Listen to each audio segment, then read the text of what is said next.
Ia le tua nei tai au sapati. Whamanuina non suaf Paia. Ma ia fo ia te ia le viinga e whaavavau e whaavaulava. Whamai le whaisalamo o tawita. Vivii atu ia o tau ia Iova.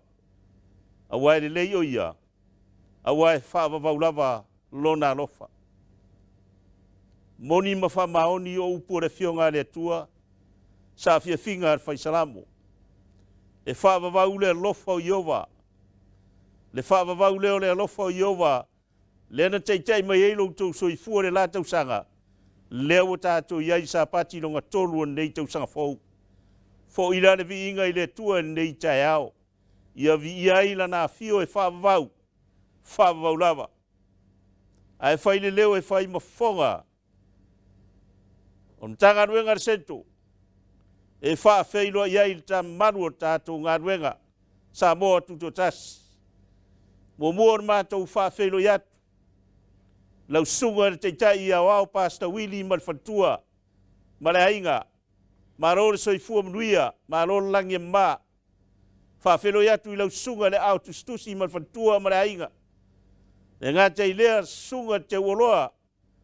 Ma le whantua ma le ainga. Faafeiloai atu. Ia via le tua tiu te whai o ro whinau ai mo le tua malona whingalo. E le whangalo inga ngā ruenga o ao Samoa tutotasi. So se atunu o le lalangi. Faafeiloai atu nei tai ao SAPATI o le tua. Vi ia le tua i au tau tiu te whai. Lea tai SAPATI ma lea SAPATI. Ia vi ia i le tua lo tātou mtai. E le whangaloina i la tau o woma e masani. O lo fia e mai moina. Le nei SAUNIGA i SAPATI te tas. Ianga le nei le tua nei SAPATI. Maua sau tau whaarmanga i le fionga le tua. La au tau whaafonga ma tātou whaalongo whatasi ai. SAUNIGA ma tā pena whatasi ai tātou. Mo le langi ma le ola e whaavau. Ia lofa le tua nei SAPATI. Ia ila na whaamrianga i ai tātou umalawa. Tātou maua whaamrianga mai le langi. Ma ia vi iai lo tātou mtai. Nei la tai ao, ia wa iai lau whai pese. Wa lātou SAUNIGA le viinga. E Amata i tātou wa on sa whaafitai.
Le tulane o le awhenga i tātou, ma le tātou talo, le a tātou ifo mwha maulalo i luma o le tuaiala le talo.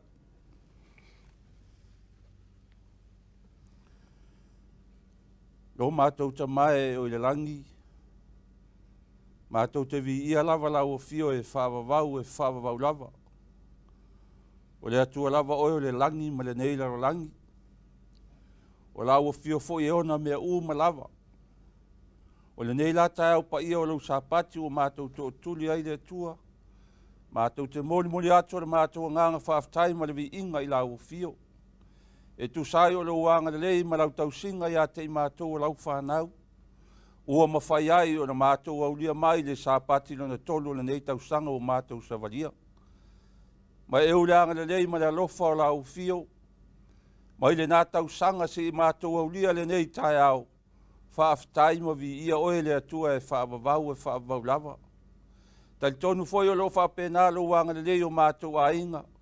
Ai mai so lau au whaingalu e ngata tofi. I so se tafa le nei lalo langi lo au na matapo i ai. Au wā lava le au nanga ia te oelo mātou tamā. Mātou talo i lau fio le atua whaafitai o mātou mafuta le nei tae au lo SAPATI. Mātou te vi ia oe le atua e whaavavau e whaavavau lava. O le nei tae au le atua o mātou iai SAUNIGA o le wang sā. Na mātou o le leila nganga o lau o fio mafuta mai oe. Ina ia whaapeo na mātou whaalongo ois whiau le a whiangai malau au whaingaruenga. Ina ia whaapeo na tapua i pēro mātou ola au auna mana mātou ola tautua. Au ala au o fio malau lava whinangalo. Mātou talo i lau o fio le atua. O le nei SAUNIGA le atua mātou te talo i lau o fio. Ia Amata i lau o fio. Faaiu foi i lau o fio. Ia foi i arevi inga ma le whaamanu ia te oe. Fuafuanga mpor kalame le nei SAPATI. Le atua le mātou tamā, mātou te manau mia le mafuta mai o lau nganga Paia. Ne ia sauni ai me le uma mātou te whaia. E ala ia mātou tāpo inga le nei SAPATI. Whama ngalo le mātou i whonga whaamolmole le atua. Mea o mātou se ma o mātou whare tonu ai. Whaamolmole whama ngalo mai a te i mātou. Ia e talia ina le mātou i whonga le nei tūlā le Paia o lau SAPATI. I lau suafa Iesu ole ma o mātou talo atua nei. Amen. O le langi lo tātou wha moe ai, e tumu i vi inga le atua, o le tātou wha longolongo, i lau whai Pese Faapitoa, e langi ina se vi inga, e maua lunga ai le suafa o le atua, whaafitai.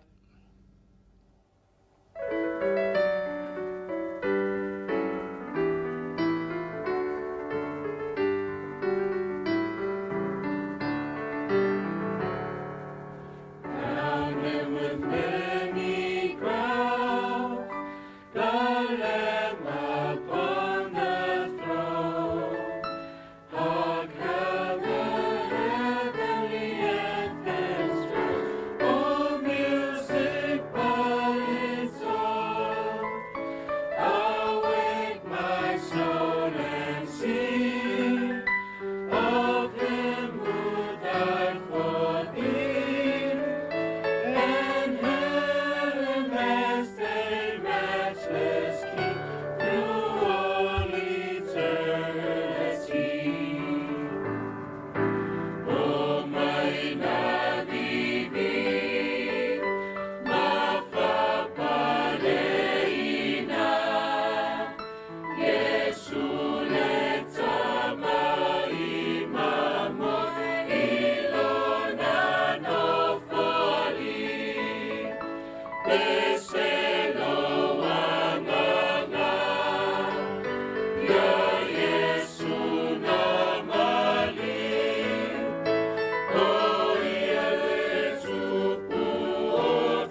te ilo le tu la Faapitoa le nei. La walauina ai le sunga le whawhengainga ia Mose Taueu. A wā foi se upu au ina i tātou i nei le sona nei tai au. Tatalo loto whaamanuia le tua i lau whafonga le upu mai lana fionga Paia le tua. Whaftai. Ai lea matainga tato le songa le nei tai au. Wala awa tu lea lava whalwalo. Puno mai to au te inga tato se talo. Our dear gracious Heavenly Father, Lord, we're so thankful, Lord, this morning. We thank you, Lord, for this Sabbath morning that we can gather together to worship and to praise you, especially, Lord, to study your word. Father, we ask that your spirit may be with us. Help us to understand your word, especially for the message you have given us this morning. Bless each and every one of us who are joining in on this worship service, Lord. Bless them and bless their hearing. In Jesus' precious name we pray. Amen. La tatu atu sa ola wale tatu whiau le nei tai au. O le au tū o tatu whiau le nei tai au. O le toe lapata inga mo le nei paneta. God's final warning to the planet Earth. God's final warning to the planet Earth. O le au tū le tatu le songa nei tai au. O te tau tonu. Tō telo tātou lea e lese au tū fou. O le au tū o levo na tātou mamlama iai. O le au tū leo telo teimi o tātou misionga. Whai tātou misionga, o le au tū levo leo telo tātou misionga e whaia. O Fisilia, o le al mawha o toia mai e nei au tū mo le nei SAPATI whai ma tātou le songa. O te manao ia maile le songa lea, ia toi vai to toa e tātou, i le whiau na mai e le tua mo oe mau, a wā le teimi lewa i e tātou. Le la toi foi tātou, ia toi vai toa toa le tātou whiau lea, ma le mea wa mna o le tua, wa tāle teimi, wa taun tātou mamlama le whiau lewa i e a tātou. O tātou tus whai tau o whaalinga Faafeiloai pe ongo tau sutasi. Ale au mau au tū le masangi e foi tātou, mau au tū e moa le whaalinga lufu wha, pole mātai o lufu wha, whau pas fumal wha pe, e tala ina atu fo i le nei tala lei o le mālo i le atu lau lau uma, e whai mamoli mau i nu uma, ona o mai lea le ngata anga. Amen. For mai, e whai le tala lelea, e alu le atu lau uma lava. For mai e whai mamoli mau, le masangi lea tātou, i le whaupunga lea, i le whai e tātou lea misionga, ma lea misionga. Ai mna au toa mai fo au tū. Ano e iei le whi au lea, mna au le toa e iei a tātou. Ai meisi o le teimi lea wa iei tātou. So remember now, this message that we have, this is the same key text that we use. The gospel of the kingdom shall be preached in all of, as a witness, and then the end shall come. So we're going to bring this message to, let's go on and move on. So this is just a review. Mnao e toe tato vai toa iai le whiau angia tō tau lengo launga inga tātou. Wa over fast fulu tau sanga wa launga tātou whiau lea. Whiau angia tō tau. Lenga launga tātou. Ai mnao la e to a maid whiau lea. Ango iei mea mnao le tu e whailua mai e tātou. I le whiau lea wa tāle te mea le tu. Ale ngata whiau angia tō tau. A leo iei mal whiau angia lulunga whaa. O le whiau angi lunga whāla lea, lenga taun tato mamlamai, e tu whatasi la ma le whiau angi lo tōtolu. First of all, what does the 3-angel message and the 4-angel message mean when they are put together? O mele taun tato vai toa iei, o le ale winga mele a tu whatasi la whiau angi lo longa tolu ma whiau angi lo longa wha. Le ale me moa mai iei. Tato sail iri lai titi le nita e ao, i le whiau angi lo longa tolu. Ai le lato e paitasi lawa tātou whiau angelu tō tolu. Ina i o whaina tātou loa. Ngala review lawa e vave lawa tātou review. Ina i a tau moa tātou whiau le ia. Te watu la le whaalinga le suwha. E ongo tau le whai upu le sumaitasi. Whapea mai nao i loa fo le angelu o lele tau loto ina le langi. Wa ia te ia le tala le e whaavau. E fola atu i la toi. on the earth to every nation, tribe, language, and people. Whapea mai mai le leo tele, ia matau I le tua, ma watu vi inga ia te ia, a wā wo o mai le tu waso o lana whamasnonga. Whamaila ia ifo le na whaia le langi, mal whanua, mal sami, mal puno vai. O le whaole angel mumua, e leo mna o toe mai e toe, tau whai e toe, ili tātou, nā whamanatu lava. O le whaolea o lewa tātou mamlama iai, o le kila le whaolea, the key to the whole three angels message, o le kila le whaau angel ko koluma lava, o le salvation, po le whaolakanga. Amenea, o le kila le sau le mo kongo le whaolea angel mumua, o le whaolakanga, po le salvation is the key.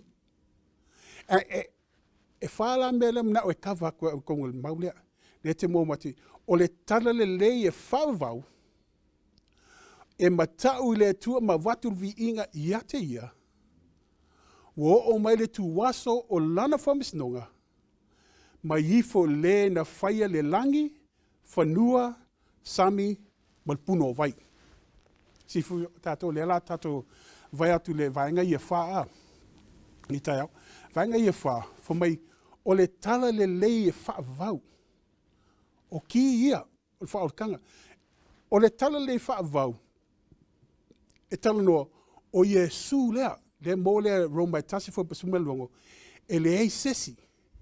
Amen ea, o le wheau, o le tala le, ia Iesu ke wiso, Romai tasi fo pasuma luongo. A fa mai ngā luenga whafo pasuma lua, e le ei se ngoe lalo le la, ma whaina whaolaina ai sesi, o na o Iesu ke wiso lea. So le tala le whaatau ia Iesu, ma whangale fa mai le maulea mwen mau mai ia Iange muamua, whaupa 5, whaupa sutasi mai lua, whapea mai, o se wa iai le alo, wa iai le ola. O se wa le iai le alo, wa le iai le ola. So o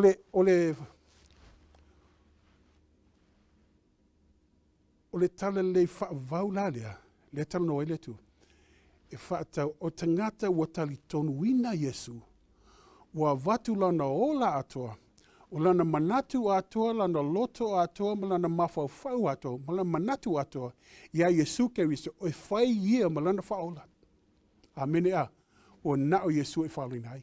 Si fole, no o mai lea mele ta o ia matau I le tua, ma ave a watu vi inga ia te ia. Lan mafuanga e mai le matau ia te ia, o le upu lean matau.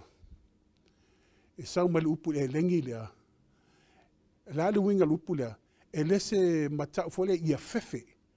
See, fear in this text doesn't mean to be afraid. Fear in the Greek means deep reverence and respect for God. So when you accept Jesus Christ as your Savior, with all your heart, your mind, and your soul, you will have deep reverence and respect for God. E ye le avam whaalualo I le tua. For mai le tus paia, I toe avatu ia te elvi inga. Si fola o le maulea. Romai tolu fo pe luas fuma tolu whapea mai. Ona wanga sala tangata uma. Wole o olvi inga I lea tua. Si fo tato le maulea. Lan ma whanga fumai wanga sala tangata uma. O le tangata anga sala. A whaise mele lei. E vivii ia. A se silfo, e le mawhainga maua le tua le vi inga, pe anai te whao inga le vi inga. Fo mailan ma ule e o le vi inga le tua, le whao al kakang sala. Ai pe tai mela le fo mailan maulea. O le tala leila ua tua ato lo loto, lo wanganga, lo manatu ato ia Iesu Keriso. E whai ia ma lo whaola. Wa iei ate oe le awa ma whaaloalo. E ma whai la oe a whai se mele lei.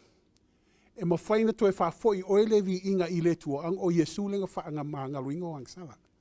E ma whaila to e a watu vi inga I le tua. E le tau wei oe ai tau le tua. Amene a. Ma whaanga le whaku. Fear God and give glory to Him. Ma whaanga le whamai le maule. Ai uma mai loa. E so mai le mele whamisnunga. Le si silfa to wo o mai le tuaso lang Faamisinoga. A whamai Faamisinoga, e Amata tonu la inga le tu e stem tu e whamam lama ati le tu wai. E sau la le maule a whamai, ia ifo le na whaia lea. Whaia le langi, whanua, sami, malpuno vai. Si whai tātou le ato e atu le lunga a. O le tala lei whavau, e au tūle ia Iesu, salvation in Jesus, o na o Iesu e whaalina ai. Mawhanga le, o le ki mau lava lea, ma le whaupunga le lenga a maka mea kako wheau lea, ma le teminga a maka mai kongole, SISDAC le fast food kau sanga leo mai kako, o na o Iesu e whaalina ai tātou. O le ki lea, o na o Iesu e whaalina ai tātou. A whape o whaolaina o ia Iesu ke riso. Wa ia te oe le awa mat whalualo. Toa watu ele vi inga mat whaftai le tua ona lea. Si silfai tātou a matau oe, toa whafo ele vi inga le tua, ona wa e tau singa pole. Whamai le tuspa ia. Whamai Iesu, a alofo mea te au, tau si mai o pola inga. O tangata e matau le tua, e tosi polo inga le tua, e toi whafo i le tua le vi inga, ono, onga ea. E leise mana ia te e whaise mele, e leise mele le ia tonu ia tātou, e leise a mea tonu a tātou, o lea mea tonu Iesu lea, le waholai ni tātou. Le mam whainto e ave tātou vi inga i le tua, o lātou e tosi polo inga le tua. Ho mai lola tātou le whamisnonga, o la le whamisnonga, ma le whamisnonga, o le whamisnonga, o le ceiling po le whamau Failonga ina lea le kalesia le tua, sisi fo tātou, i le whaule angel mumua. A whaapea lewa e kalia Iesu lo whaola. Wa watu lo loto mlo manatu mlo mawhawhau ato ia Iesu. Ie le ama whaluaro. Wa tausi oi polo inga o le alofa ia Iesu. Whamai lan mea, o la taula le amata tu tono la inga le tua. Wa mata na whaamau Failonga ina le tua la tau. Sisila, amata na whaamau Failonga ina. Ai whaamau Failonga ile SAPATI Paia le tua. 7-day Sabbath. E ifo le na whaia le, o le aso asfitu. I want to make this clear. The Sabbath day is the seal of God. But the sealing agent is the Holy Spirit. You get that in Ephesians 4 verse 30. He is the one that seals us. See, the Holy Spirit is the agent that seals us, but the Sabbath day is a sealing. I want you guys to get that. O le mau Failonga ina o tātou, o linga luenga le langang Paia. Au las fitu o mau Failonga le tua. Si silva tātou le, e mo uma mea. These are all the things you get from the first angel's message. But here's the thing that I want to let you know. Il fast food kau sanga le lenga la unga mai tātou whiau lea. O la unga tātou na o Iesu e whalo ina ai. O la unga tātou o tau singa tula fono. Nga la unga tātou le whaumau Failonga. Ai le iloa tātou le tembe. Ai leo na whailoa akto. I le structure le whailinga sufa. Mua tāle tembe. I tau whaumau Failonga i le kālesia le tua. I steme tua mamlama ati la ti ai. So le tātou pa etua whiau angelu longa lua. Whiau angelu longa lua. Whapea mai ua pa'u papelongia. Le aitele. Which made all the nation drink the maddening wine of her adulteries. Whiau ngā longa lua ngā le angelu. E steme tua pa i whalau tele atu whiau lea. Whiau angelu totolu. Whapea mai le leo tele. A Iesu se ifo i le manu ai. Malana whatangata. A moa ia le Failonga i lona maulu. Po lona lima. E inu ia le to saha le atua. They will be tormented with burning sulfur in the presence of the holy angels and the Lamb. And the smoke of their torment will rise forever and ever. There will be no rest day, nor those who worship them, the beast and its image, or anyone who receives the mark of his name. So we're going to see, we know this message like the back of a hand. For 40 years we've been preaching this message. We know who the beast is. We lo tātou le mangwhiai. We lo tātou le whatangata mangwhiai. We lo tātou le Failonga mangwhiai. We're just reviewing. So if I break that up, this is the Faaiu angel toto. This is the three angels' message.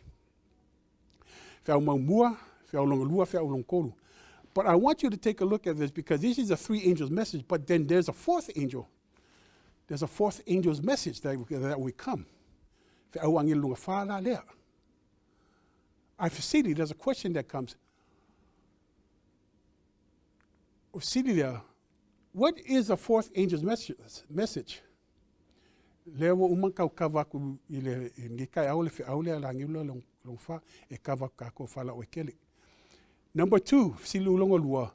Who is the fourth angel, or where does the fourth angel come from?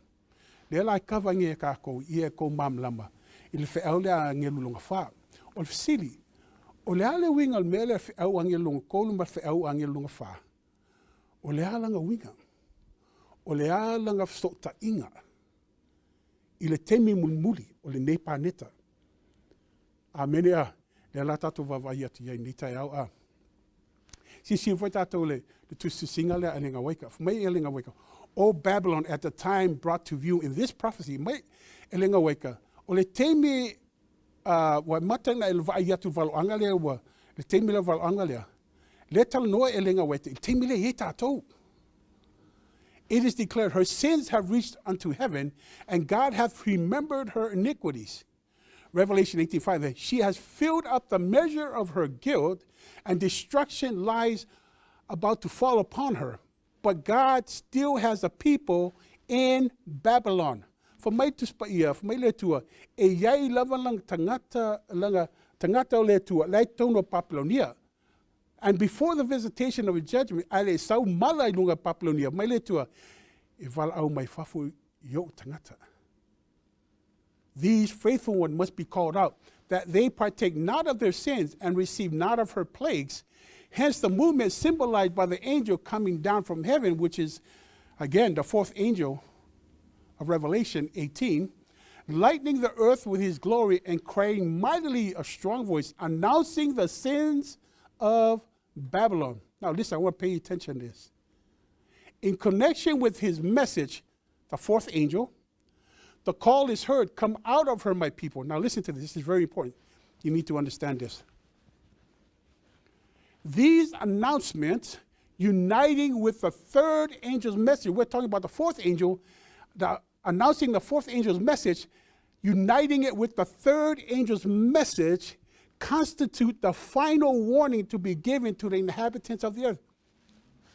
For my ole lapata inga mulmuli lea, ilungal paneta leo yetatu. Ole tu fata singa lea fe au angel totol, mal fe au longa fa lea. Leo e fa amaka nga e fa alunga, leo amata nga la unga tatu taitai. Ole fe au mulmuli lava lea. Ilungal paneta, si foi tato le. I want you to look at what Ellen G. White also talks about. The scripture points forward to a time when the announcement of the fall of Babylon, as made by the second angel, Revelation 14:8, 14, is to be repeated. I want you this way. For my just Paia, or fe au lenga lang, eto e mai fa'alua. It's to be e mai fa'alua letua. Why? With addition mention of corruption which have entered the various organizations that constitute Babylon. Since that message was first given in the summer of 1804, let me just share with you.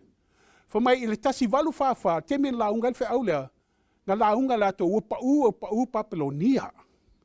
For my ilinga way, eto e mai fe aulea temun muli, he's going to bring that message right in the end. Lewa langa ngei, fa linga suva lewa langa upa'u Papilonia. It's being repeated right now. But why is he repeating? He said he wants to mention the corruption which had been entering various organizations, including the SDA, Wakafea, that constitute Babylon. Since that message was first given in summer of 1844. See, God wants to let us know what's happening in these organizations that constitute them to be Babylon. Now, I want you to listen again. Thus, the substance of the second angel's message is again given to the world. What substance? Second angel, remember?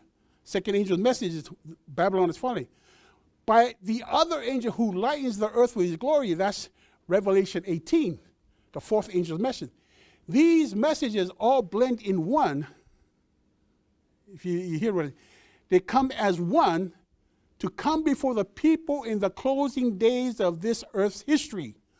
All the world would be tested, and all that had been in darkness of error in regard to Sabbath of the fourth commandment will understand the last message of mercy that is to be given to men.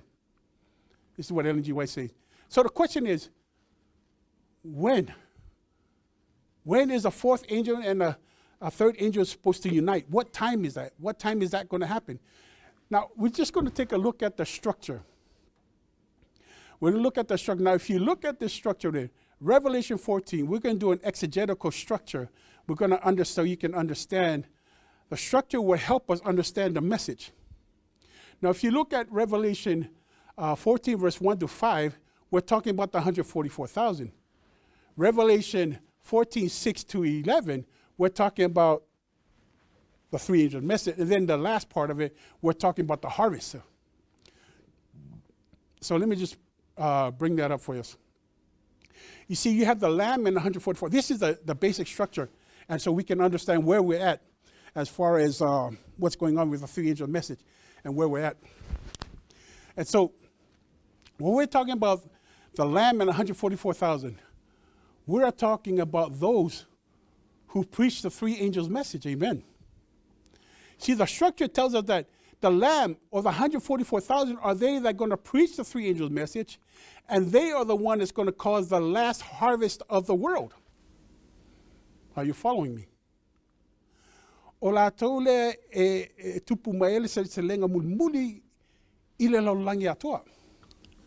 Afeme o mayeslo fafa. Where does the 144,000 come from? Remember, I told you there's a ceiling. It comes from when the judgment of the living. The 144,000 comes when there's a judgment of the living. The judgment begins in the house of God. Amata tonu Fai-Lauga lewa fa masino ile tua. Wa mata na Faafeiloaiga le tua pe angelu mumua le fea angelu mumua. Faafeiloaiga le kalesia le e mo slau faafe. A mo la slau faafe la le. O la tau la lea e avenga fea angelu tolu. Ile temi mulmuli. Ole fea le avela to o ka o famisnonga wewola I mo le la langi. O la tau le avenga fea si silfo tatou se wat fa matala to le se temi tau fa matala. Wo o tatou temi. O famisnonga le kalesia. Ia mo mai slau faafe. Si foi tato. Slau faafe le. Se sim ko fa mamna mati le tai. So me ia lua O fam snonga we wola. Le mo mai ele slau faafe. O la tau le la ngal fe au mule le angel longo tolu le. Ia mo mai ele se lenga muli le. O la langi. O le fam snonga nga we wola mo le la langi. Amen. That's the structure, the basic exegetical structure of 14.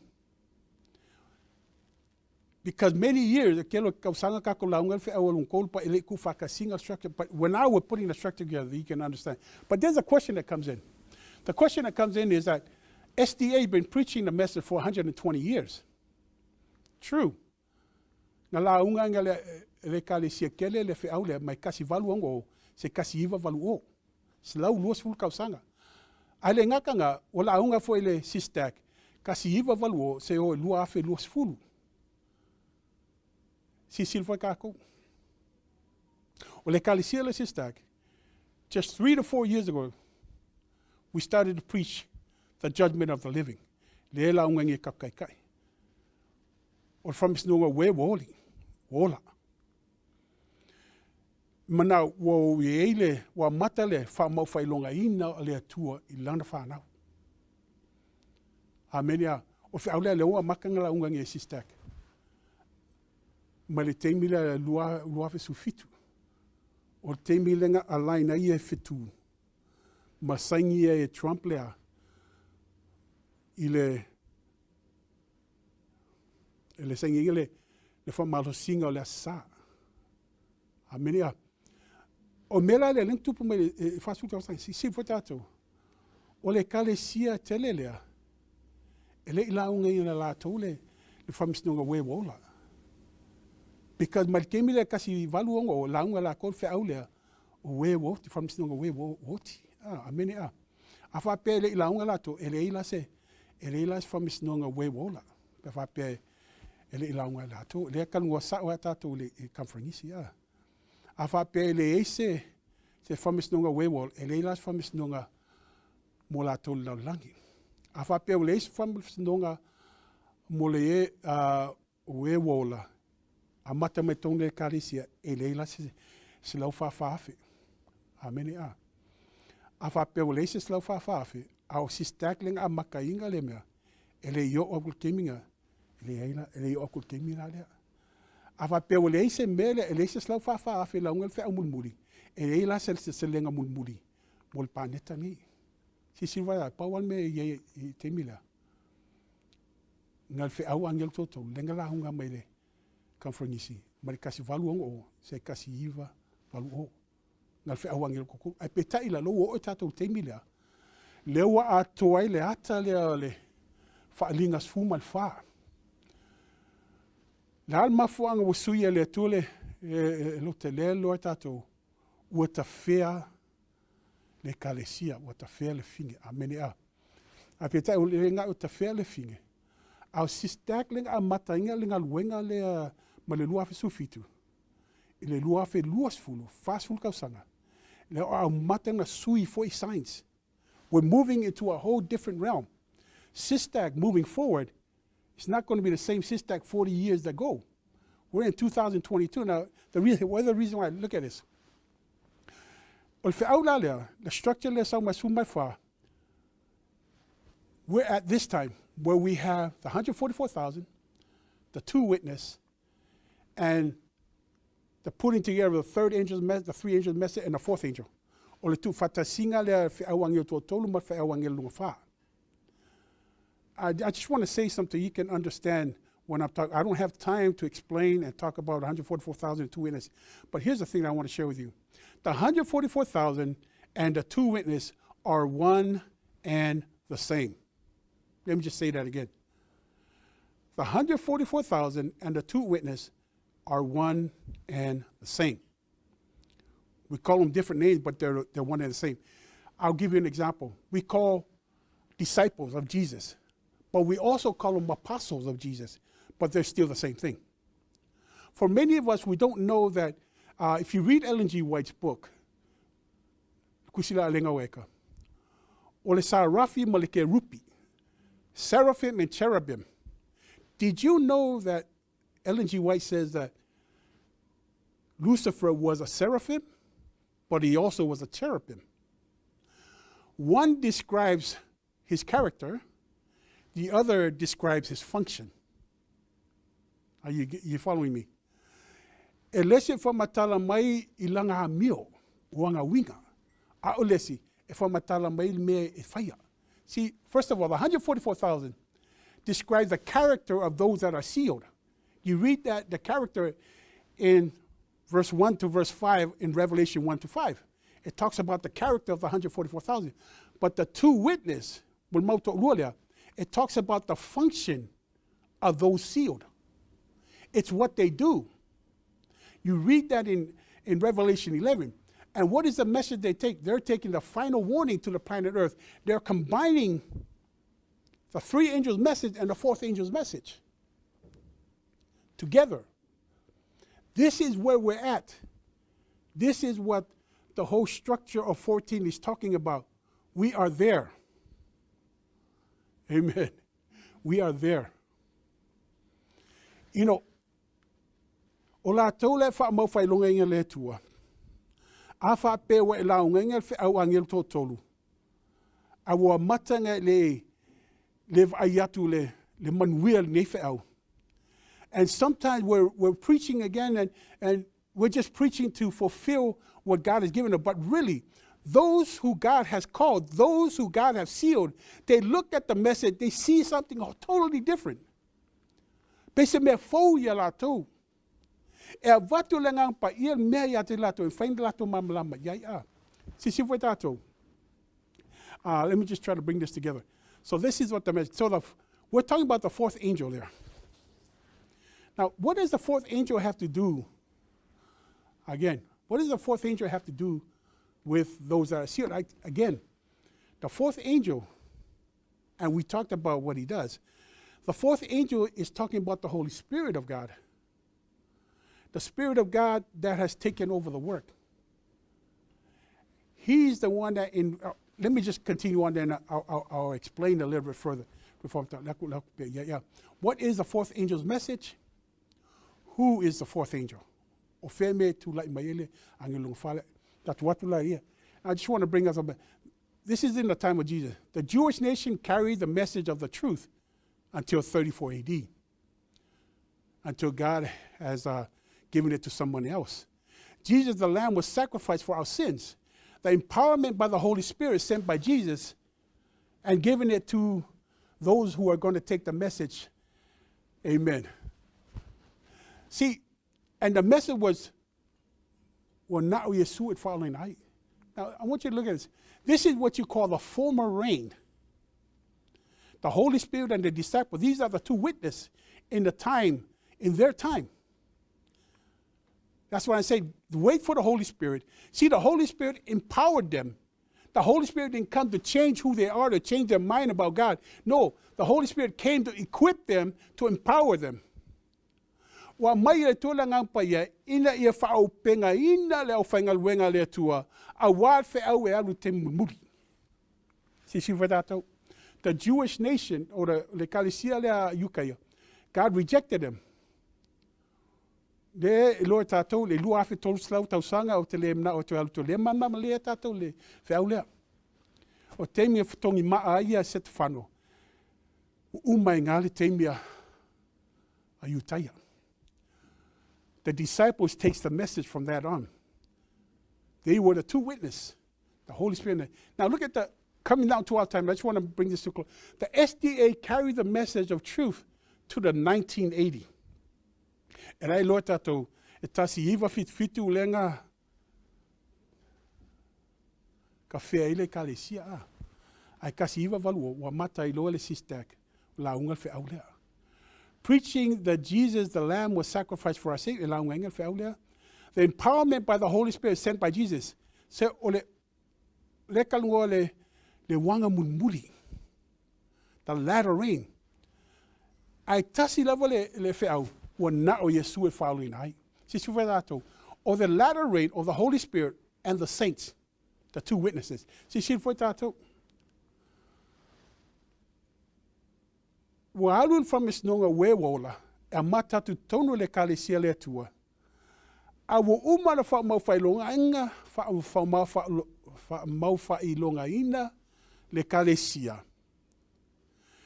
Na maila le wanga mulmuli la le, pa ua tu lunga o la tola uman Faafeiloaiga. E Faaupengaina la to. O la tole e avenga Faaiu mulmuli.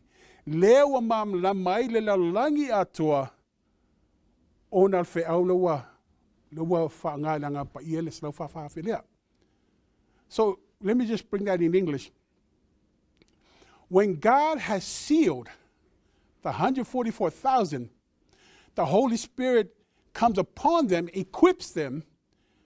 It is through their message that the world is lightened. That's what it means by the Holy Spirit. It lightens the world, but it's working through the 144,000. And this is what I say, the remnant, those that are sealed, takes the message in the last days. Amen. Let me just share something. Angels are God's messenger. SDA Church was God's messenger to the world.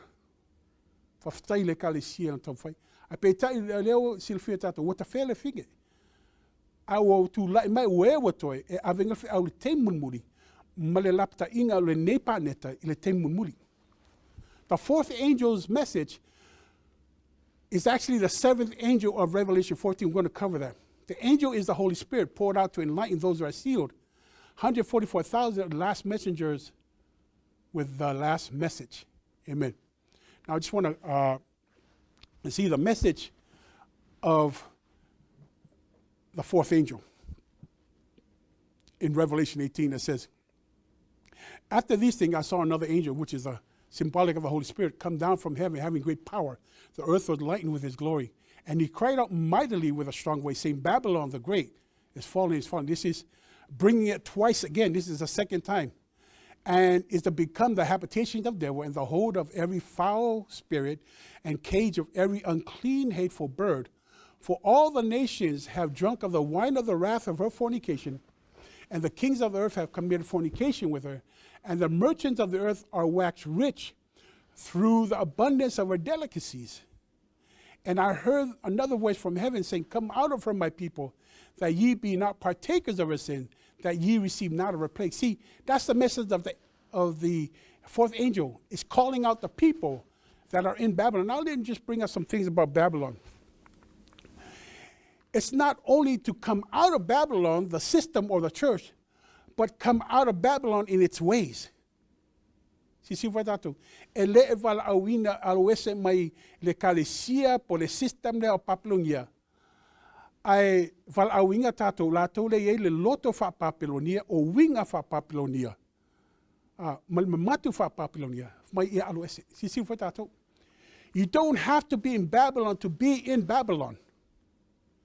If you're living the ways of Babylon, you are in Babylon. Listen to ele fa pe ngai ke lewe ko loku pa fa Papilonia ngai wa Papilonia le ai a fa pe e ke winga fa e yo winga fa Papilonia e yo manatu fa Papilonia e lo loto fa Papilonia e kalesia ngai ko Papilonia si foi tato. You could be a Christian, an SDA, or even a SISDAC and still be in Babylon. The message is the same. Come out of her. Amen. See, thus the subject of second angel message is again given to the world by the angel who lightened up the world. The message all blended in one. Ekasi. Male kalis ole feawalinga lungo fa mal feawangi lungo kolu. Amen. And it says, when the third angel's message shall go forth with a loud voice, and the whole earth will lighten with his glory, the Holy Spirit is poured out upon his people. This is what you call the latter rain. Lela umam la maila langi hala maile slau fa fa fe le avinga fe au timul si si fata tau. Well, structure there. This is the structure of exegetical structure of Revelation 14. We are in this right now.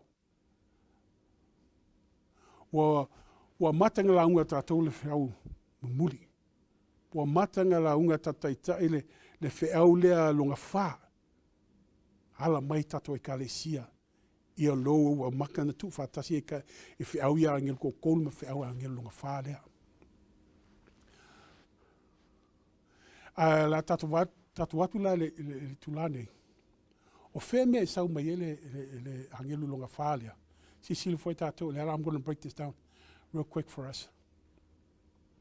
The three angels' message, you got the first angel here, second angel, and the third angel. And again, if you look at this is the three angels' message, but if you look closely, there are three other angels in verse 15, verse 17, and verse 18. So the total amount of angels you have in 14, again, the structure here is there's a same right in between there, but the structure is very interesting when you start structuring it this way. So when you're looking at that, we'll come back to the verse 12 and verse 13. It's very important. But I just want to show you the angels. You have the first three angels. Then you have the first three angels have messages. The last three angels, they don't have messages. They are harvesters. They don't have a message. But you have here's are the angels. You have the fourth angel here. You have the fifth angel here in verse 17. And then you also have the sixth angel here. Now you guys are getting there. Because remember I told you, fa mga koe kakako, o mea uma kongol kusila whaalinga, e mai i le fiku. E fiku e ka le sia. E fiku wha mau Faailoai. Amenea, e fiku ili ngā pū. E fiku ia mala. So, o le aula le atua, e fitu. Amenea, e fitu a ngelu le atua. Sisi foi tātou wā. Le laka msuia i eiko. Sisila, I want you to take a look at this. It's very interesting. You see how the first angel, 2 texts.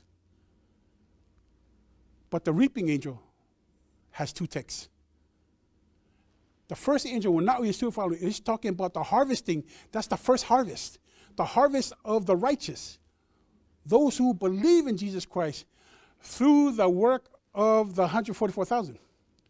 And then they come in, they announce Babylon is falling. He's giving us the message of Revelation 18. So you have the 3 angels, then you have the 4th angel's message coming in verse 2 and 5. You notice that there's 1 text each. But when it comes down to the last harvesting, this is the harvest of the wicked. There's 3 texts that explains them. And when you look at the 6 angels, there's 3 texts. So these are 6 angels. So now you know who the 7th angel is. But the 7th angel has a message. That's why they call him the 4th angel's message. And what are we talking about? This is the whole structure is the judgment of the living, the world. This is what's happening at this time. Now, I just want to bring this up. Now, I want you to come, as we come to a close. So this is call for the patience. O mele yelong sa ilo Paia. O e tosi polo inga le tua. Mal fatu tua ya Iesu Keriso. I want to just bring this up. I want you to really pay attention to this. Revelation 14:12, it says, this is the patience of the saints. These are they that keep the commandments of God and the faith of Jesus. For my mele elong sa ilo Paia. Malato e tau singa polo inga le tu mal fatu tu e Iesu. Si silfoi tato le maule lalo. Revelation 12:17. Wa ita ta lato le fine. Wa lato e Failetoa ma e wa totoi o lana whanau. O lato e tosi polo inga le atua ma yei ma le mau ia Iesu. La le mau ia Iesu o le anganga o valoanga. La le anganga o valoanga. O le anganga o valoanga e mai langa Paia e whailoa mai tato mera le a tupu mai. Are you with me? It's the spirit of prophecy that gives us what's going to happen in the future. But people, I want you to say, we are at 14. We are at 14. But if you notice at verse 12, ele whapea mai, tosi polo inga le tua, male mau ya Iesu, ango le alma fuanga. Wale to ye se valo angai tua mai le sufa. There is no more prophecy beyond this, people. There is no more prophecy. Ele ko ye se si valo ango tua. For mai lotus Paia, tosi polo inga le tua, tafi mau le fatu tua ya Iesu. A for mai lo, wo temi nei, le ye tato, for mai, amu ia we wooti. We wooti we ye le li. E nisia tato e maliliu. A for mai lotus Paia, amu ia lato. Blessed are they. He said, they will rest from their labor, for their deeds will follow them. We will still have those who will pass, but God is noticing them, is making notice of them, because this is what we're talking about right now. This is why I'm bringing the 3rd angel's message, because we are already on there. If you have been behind, this is what's happening. This is what it means. So what time is it? What time is this going to happen? People, it's now. La me tu patemine o matanga tu fatasinga le afi au angel totolo. Mal fe au longa fa. O tal temi le atua. Le o fa longa nei. O le mo tat fa longa la unga tat taitai. O fe au angel longa fa, le o tu fatas mal fa au angel totolo. E kale sia la mai. O tal temi le atua. O le toi lapta inga le nei. O le paneta. O le winga le alfe au le anita iau. O tal temi le atua. Puno mai toa te tinga tātou se talo. Our dear gracious Heavenly Father, Lord, we're so thankful this morning, Father. We pray that you may bless each and every one listening to this message. We pray, Lord, that you may bless them, that they may know the time is here. Everything is coming to a close. We pray that you may bless those that you are sealing and empower them for the message you have for them. Thank you, Lord. In Jesus' precious name we pray. Amen. Manatu le nei tae au le tae au SAPATI Paia o le tua. Mai tali tonu folo na ua utou whaafonga mo utou whaalongo. E ala le sona mata ngō fia sa whapea na fola whalaina ala na au le sunga le Faafeiloaiga. Ia Mose Taueu. Vivii leo le atua i upu fola le nei SAPATI. Ma le Tatalo lava. Ia anga le lei le atua ma ia o atu i ayo loto mo finangalo. Ne ia SAUNIGA i peo tātou tangata. Le nā aso e te awhio mai ai. Wa manuela na uona o le nā vewa whonga o le atua le nei le sona. Ia vivii le atua i mea uma tātou te whaia. I le suafa Iesu. Amene. O le nei tūla o le a wala aulia le whai pese. O le a whengai mas pese. Mo le a angsai le nei tae au whaftai. O le tūla nei o le a tātou tūtūla i whatasi. Tātou suinga le viinga. Whai unai le tātou angsai le nei tae au whaftai.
lau saunia talo e wha umai tātou le songa.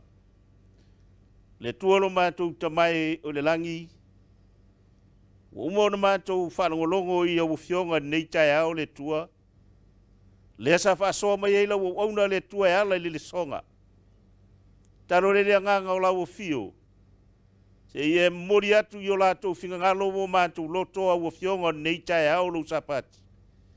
Ina ia ngoto atu o se ele le lei o lātou whinga ngalo o mātou loto.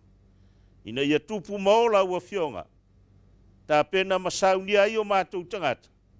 Mo le langi ma le ola e whaavau. Te ie whaamnui e lau au na nala mai ele le songa nei sapati. Whaamnui e le mātou whanangolongo ma le whaafonga. Ina ia vi ia lava oe e whaavau lava. Amene.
Ia lea tua pea, le tama, ia le alo ma le ngang Paia, ia o lona vi inga o le whamanu ma le whaafitai, e whaavavau e whaavavau lava. E soa Faitau e Taueu e te au le nei tu aso o SAPATI o le tua, a ulu mana iai Faafeiloaiga, o le mamalu ma leu Paia le tua, nei tae au SAPATI o le tua. Whamai ua tala mai e le langi, le mamalu o le tua, o whaalia fo'i e le vani mo Nimo, ngā luenga ao na ao. E fōlinga mai, o le mamalu ma le Paia, ma le sisiri ese o le tua o le langi, e Amata mai le langi, o lo iai lona mamalu lona nofo ali, o ngā luenga mamana o na ao, whamai e whaalia i le vani mo Nimo, ma le rarolangi o mea o tumuai. O na taua lea, le nei soa Faitau, whatau aina le mamalu ma le Paia sisi ese o lo tātou o tua le langi. Tai tonu le taofi ma le whamoemoe savalingo le nā tausanga o tua nei atu. Sa tātou savalia mai taimi whaintā. Taimi o tōtu ngā ma puapua ngā. Sa le masino o wala whiri. Tau mawhai na ia le peti ma whalanga ina le whanau o le tua. Ai maise o le tātou ngā luenga o au. Ai whawhitai le alofa o le tua. Sa iai le mamalu o le tua. E o mai lava i le aso i le nei SAPATI rona tolu o le nei tausanga. Ia whamanuina ma ia whawhitaia. Whafo i le viinga i le atua. Lo tātou mutai o le langi. Malo so i fua lau le lei ma malo le tātou ngā luenga o au. Mai lava au ofisa o le fono au au. Se o lava i mtanga luenga taitasi o le tātou ngā luenga i tawha i fia le rolangi. Ma lo le soifua lau le leivi ia le atua. Tātou au lia mai le nei SAPATI rona tolu o le nei tausanga fou. Lua afe lua sefulu ma le lua. I le alofa ma le anga le lei o lo tātou matai o le langi. A vea leo lo leo e whai ma fufonga tau mumoli. O le matanga luenga sofitu sa moa tūtō tasi. toe fio mai au ki lani o nā tonu. O te ofalo fatu mo whātalo fatu. Faafeiloai atu le mamalu o le tātou whono au au. Faafeiloai atu lo tātou te itai au au.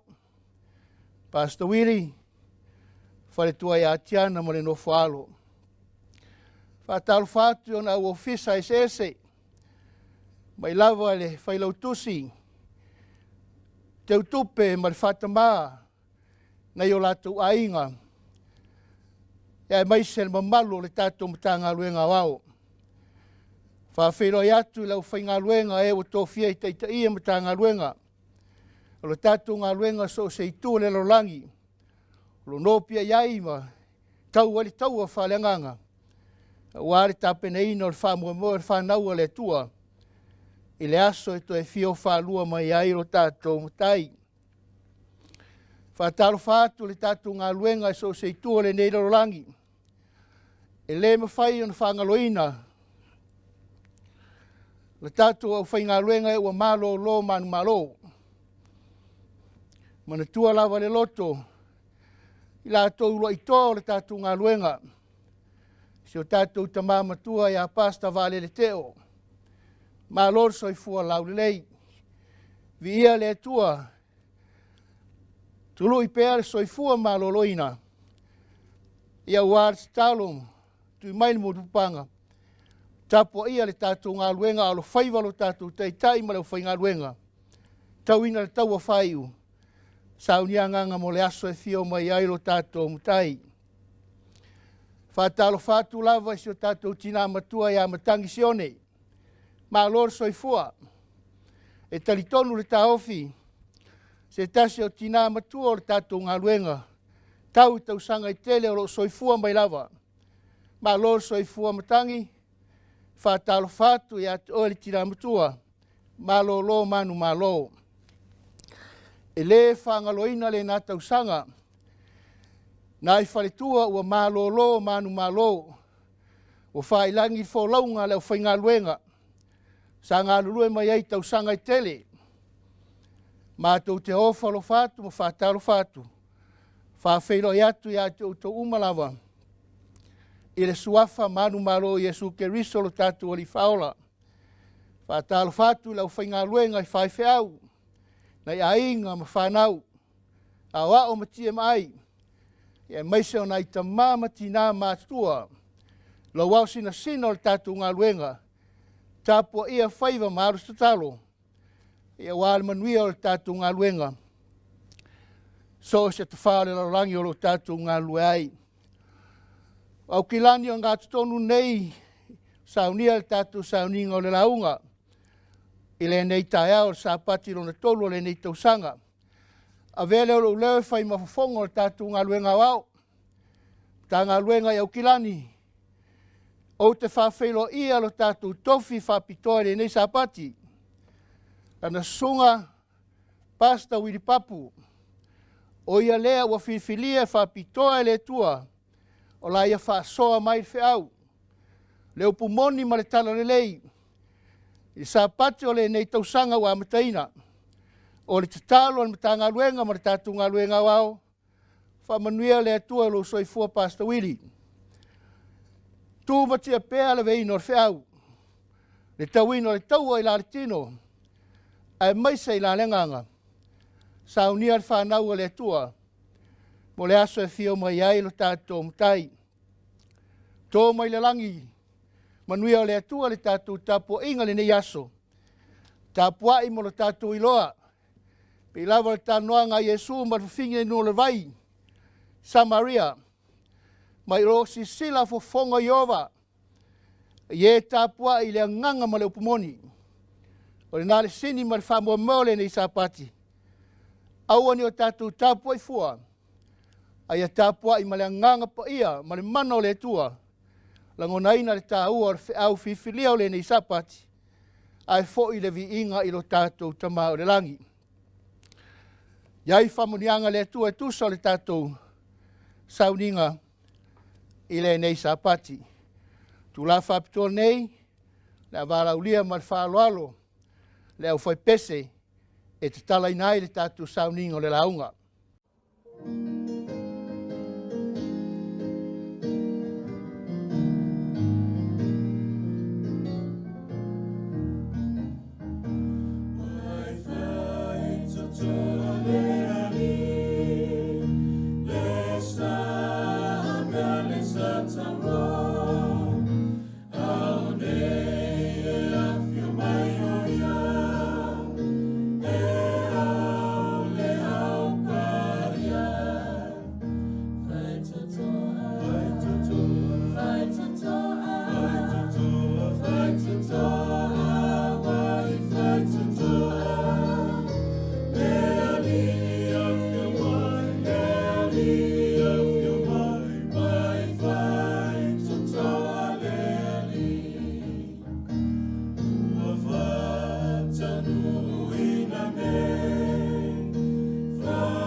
whakaunga wala o while tātou talo mo le talaino le sauninga o le launga. Iovo au lo mātou ta mā o le soifua whāvau whāwhitai. Loa lofa nei te ina mai ai soifua o la wau whinga luenga i rei whātino ina o mātou tute o le moli mauina o lau tala le lei. A uru whale mai lau noo, fia whalongo, shalo fina ngalo mo i mātou le nei sapati mātou ai o iatu. Nganga sae le whaia o ngā whau mai lo ua nganga i fina ngalo mo mātou wha moe moe. Ina ia saunia i mātou le ngata o la mātou whalongo e langona lo lava fina ngalo pa ia o la mana vaina la wau whinga ruenga. Ma whao ngā ina ai peala soi fua mo lo mātou wola mo le nei tāpua inga. Vi ia o lo mātou tua. Vi ia boe whāvavau lava. Amen. Wana watu malenga ngā whaalo alo. Sunga i te akono mo le tau au ina o sifurua i mā tātou taulanga. Pe whao le tangata mea le atua. Au tau whao au mea. Au tau whai mai. Nia e au mea ua mātou whao. Au tau whao mea sifurua i au tau mea. A toa mtaulanga. O mtua whawhano ina au tau ranu malava. Wau au tau whao au mea.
Watu malenga ngā whāloalo tātou tūtulai mo tau au ino sifurua i mā tātou taulanga. I nā umaia mea e sifurua i au tau mea umalava i whale tu ai mea. Ina ai mea ai i lo whale. Mai au tau tofo mai ai a tau i le nei mea. Whetalai mai ai o vau au. Pe au te leto ina puni o le langi mo au tau. Ma sa atu le manuia mo au tau. Ina se ia sili o na tele.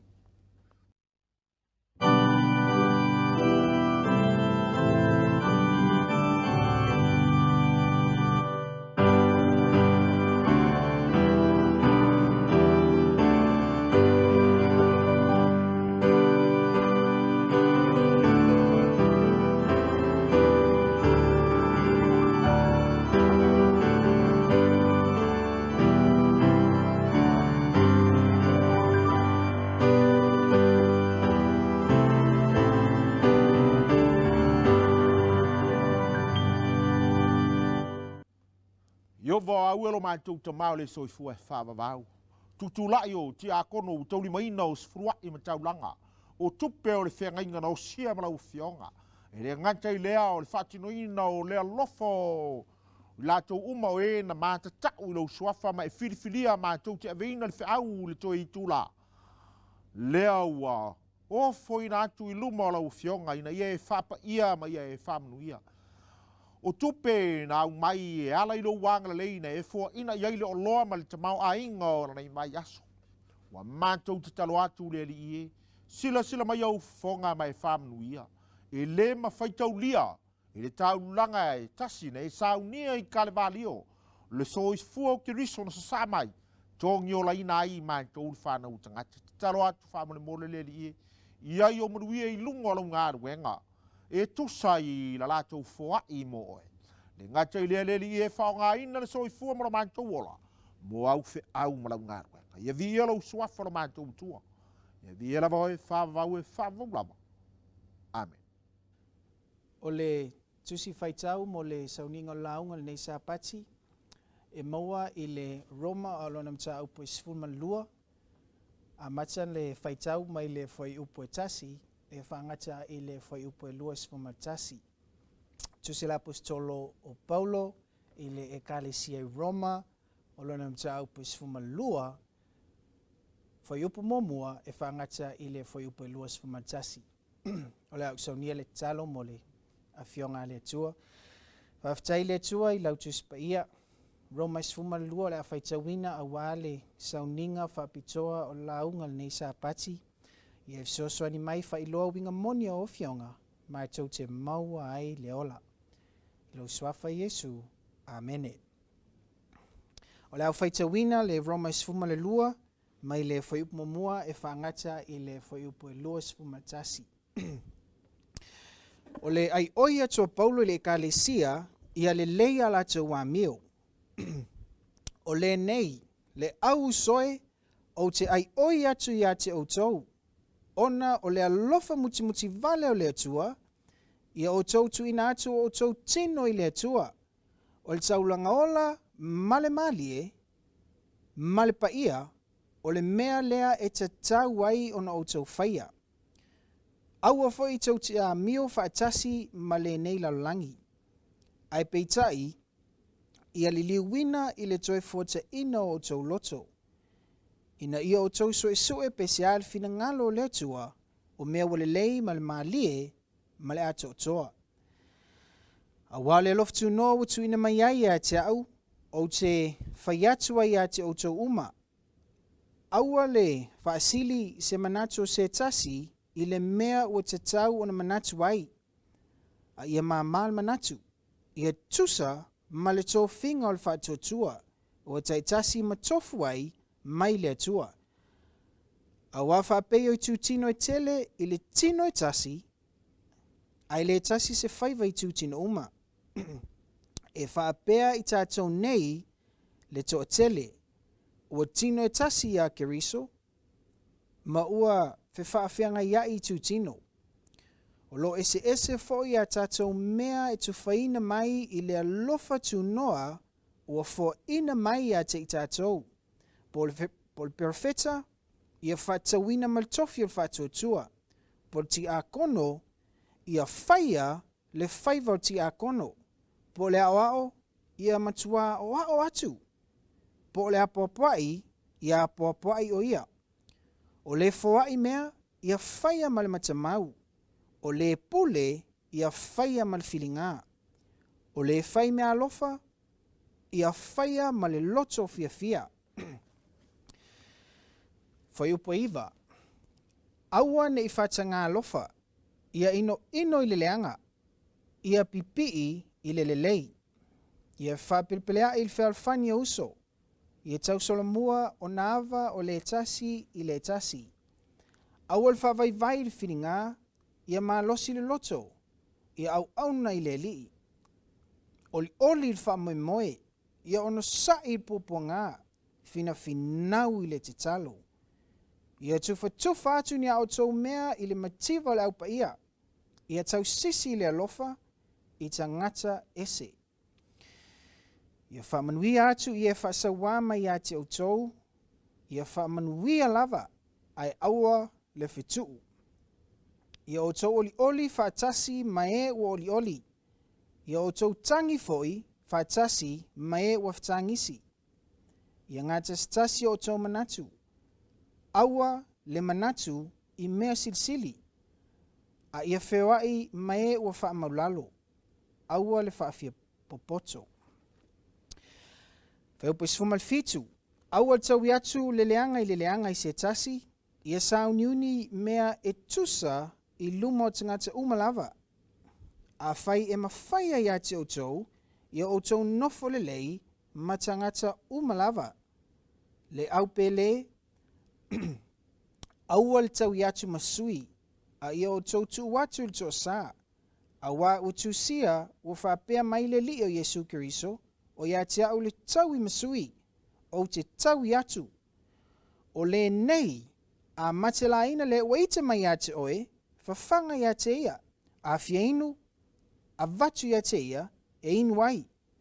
A wā le a mio whaapea, e whaafaupue ai, malalaola i lungolo na ulu.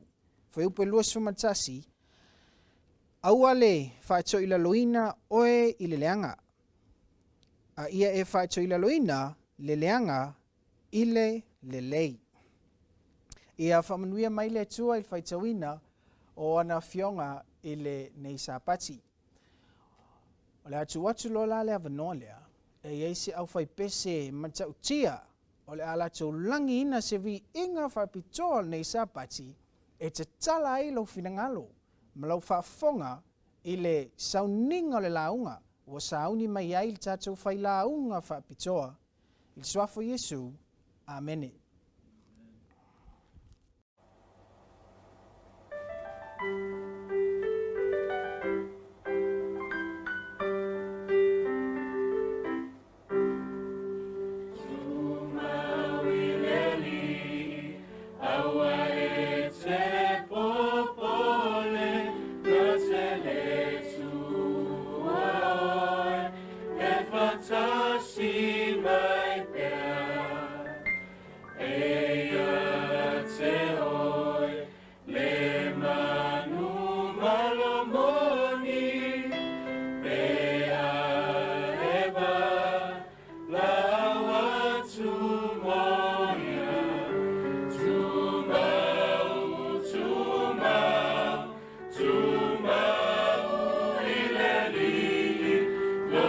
Tele o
Faafeiloai atu i le mamalu o le ekalesia fitu sa mo tu do tasi i le laulangi atoa mai Amerika e pai atu i Australia. Ia e le ngata i si o tātou ekalesia e masani ai, ia e meise foi na i o tātou panga o lo whaalongo mai, whanau e le tua i le mea ma le mea i le nei tae au o SAPATI o le tua. O mauaile avanoa tātou te Faafeiloai ai, i loma o le atua o lo tātou au na i ai. Faafeiloai atu lea i a te o tau tātou tasi e le ngata i lau whaingaruenga Paia e le tua, ia a meise o nei o tātou ainga taitasi o le kalesia. Whapea uo mau mea mamai a meise le mamalu o le atunu. I whata whai taulanga e se lo e maua le avanoa. E tau te whafonga ma tātou whafonga ai. I le whiau le tua i le nei tae au. O le a puno mai o te wau o le au whaia le tātou Tatalo. Lo mātou ta mai o i le langi. A o tau lata mai le nā aso. O le aso tele mātou te ai o matala le langi. Ai ea fio mai. O mātou o mai le nei taimi mātou te sā ili a te oe. I le nei SAPATI whapei ona e whatonu i nai mātou. Mātou te ifo matapua i atuai a te oe. Ona mātou watu leo le viinga. Ma le mātou te talo a mātou whengai mala o fionga. A nganga sae fio mai. Sa saina mai lau upu i loto ma fina ngalo. Pai mai lau au ona o na o se au ona whatau waa. Whatumuina i lau tumu mai le langi. Ina ia whangaina i mātou malatalata ai sili. Ona SAUNIGA i mātou mo le nāso tele. Aftai Iesu lau pai mai, i lau lava suafa ua olen wālaua toi nei. Amen. O le autu o le whiau le nei tae ao, o le taua mulimuli, a e le iloa e le au tau po o whele tu o Tauai. O le aso manatu, a e alu se taua, a e ilo ngātu tonu o le taua, a e te iwa e manua po wala vea, a e te ia ua e le iloa po o whele tu taua o e Tauai. A o ai oe, a o whē te sau ai. Ona sua e lea, walu vale lo malo si e tau, ai se sele i tu tau o e tau ai. A whapena le au tuo le mata upu, i le nei fiaf, le nei tae ao, o le taua mulimuli, i le vā o le langi ma le lalolangi, i le vā o au al pong sā ma au al malama. O le taua o lo e iai le so, ma o iai le so. Ai tō tele tangata, tō tele au tau, la tō tele i lopo o whele i tu o tau ai. Ona tāua le nei, tae au mal nei SAPATI, tātou tō e wa ai le fionga le tua, o le whawhanua, e tai ala i ai tātou, ma whaasino mai ai tātou, le whina ngalo le tua, tātou te iai. E lua lava mea e lua aia le tu taua mo mua. O le tu taua mo mua o aua Satani, o aua le pōng sā. Ma le tu taua lona lua, o le aua le langi. E ai o so whai e Satani, o aua le langi. E tā ua lantis Paia o le mālo le tua. O le vaenga lea lona lua.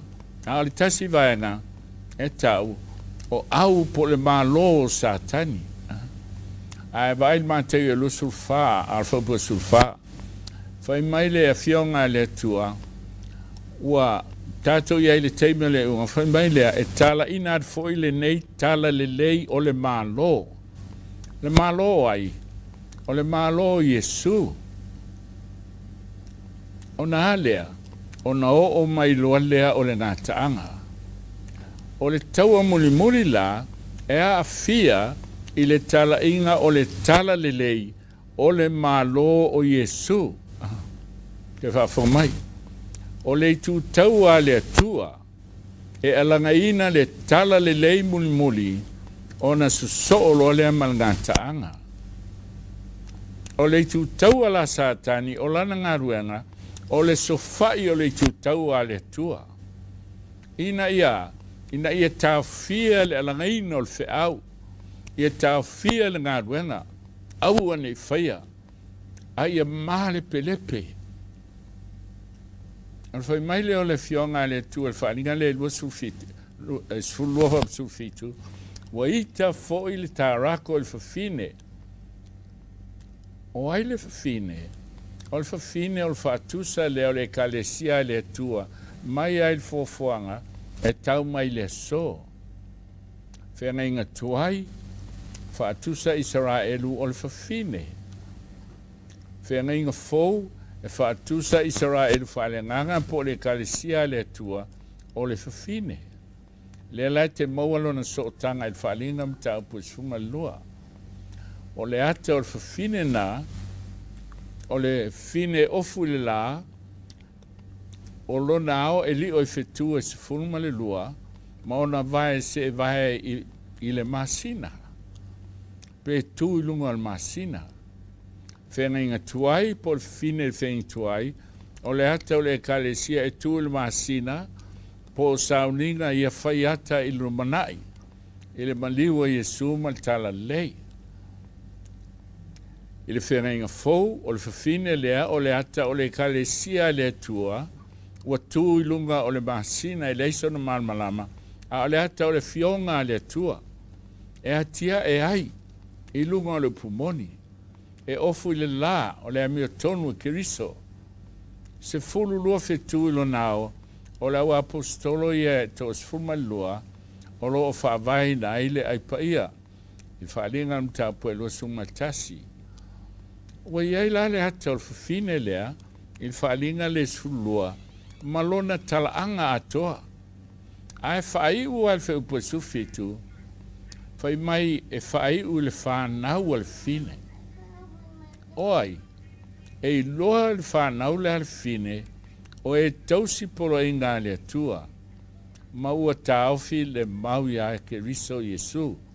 Ai whai tau wharinga sulu ewa po sfulu, whai mai o le mau ia Iesu, o le nganga lea o valo anga. Ok. Se ta tela ia la tato o el tusi o Timoteo. Mo mua tolfa po suma lima. Whai mai e lola wa mia tauai, i le fale o le tua, o le ekalesia le ale tua, o lona poutu, ma lona whavae, o le upumoni. Ia, sisila, e tolu a me Taueu e fionga le tua, o le upumoni. Ioane sulfafa upuono o Iesu, o Aunei le ala upumoni ma le ola. Wharinga sulfitu, Ioane sulfitu, o lau fionga o le upumoni lea tuspaia. Salamo se lau sruiva se lau ni malua, mai le fionga le tua. O lau amia tonu, o le amia tonu e whaavavau lea, o le mea moni fo i lau tu la fono.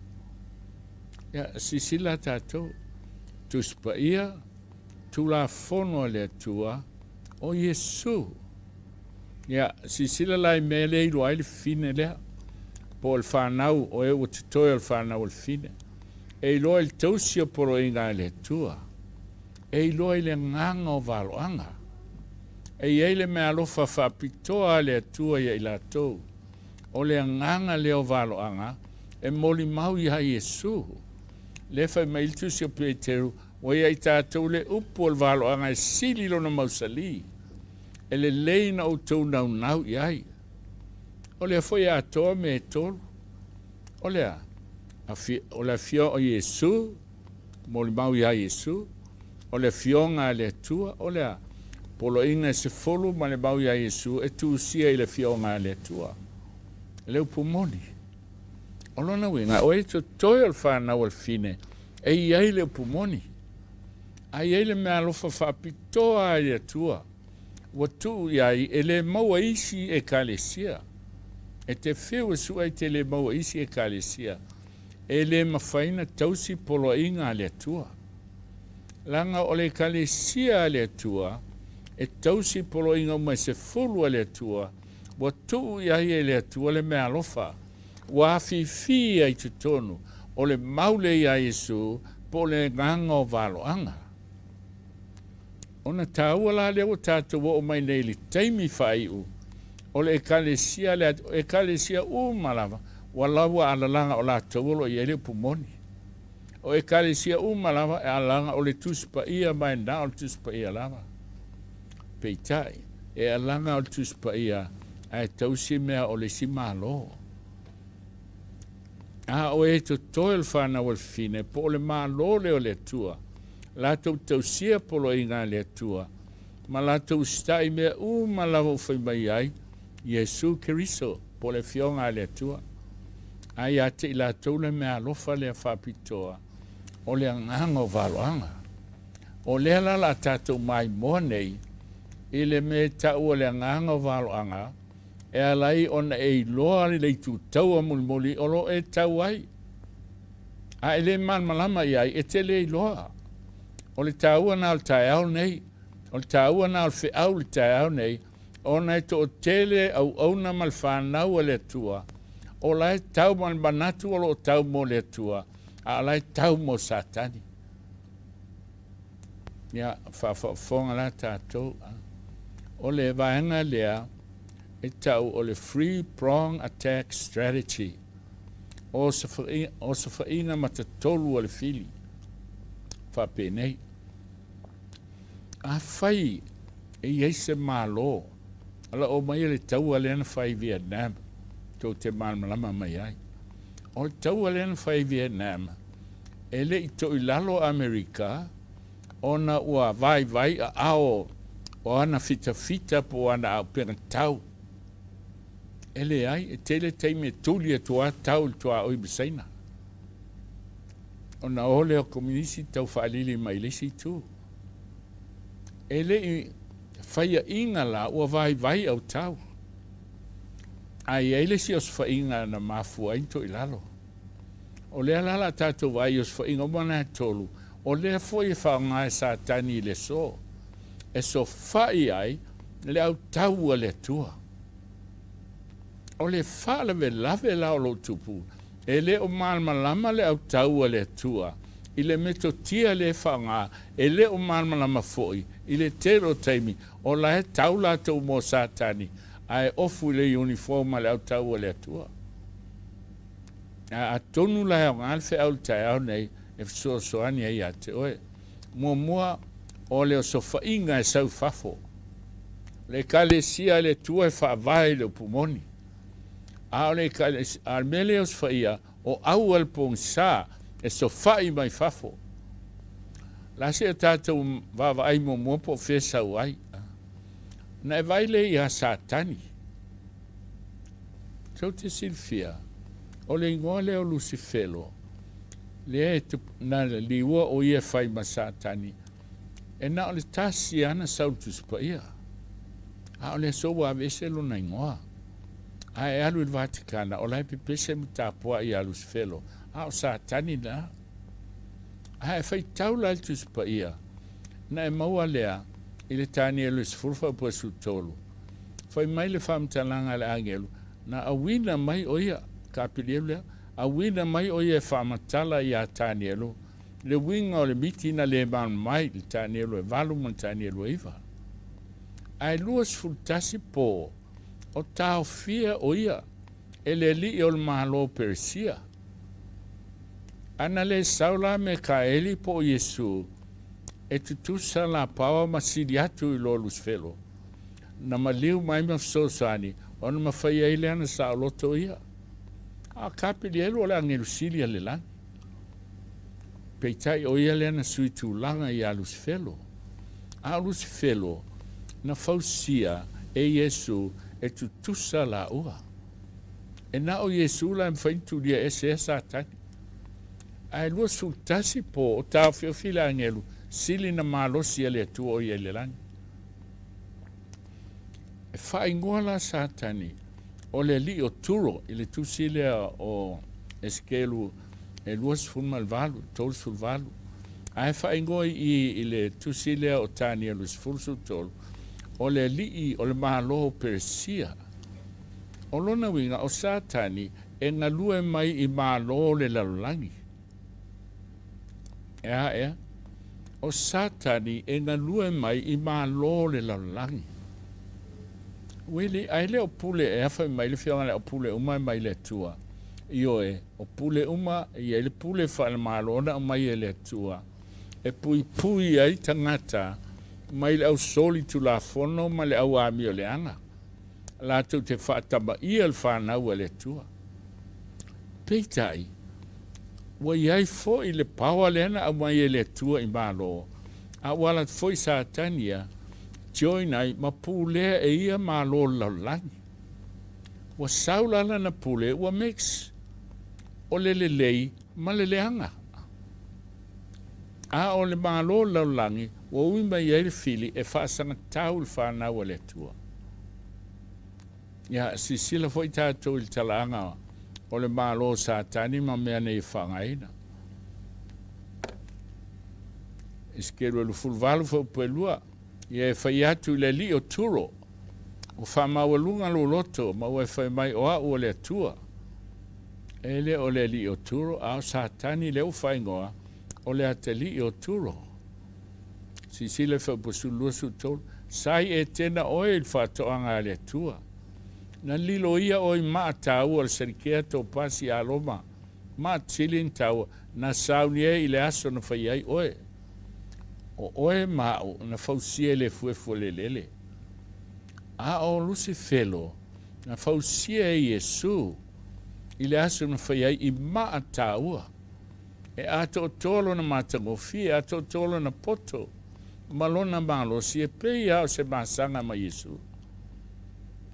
Ai ui mai lunga lana pūlenga I lunga o malo le laulangi. Ona whanau mai ei lea whai mai le o le malo le atu e mātei mo mosu fitu. O le whawasenga I le ngafo Iesu. Na umalona lau le ngafa. Faaiu loa le whaiposu fitu o mātei o momua.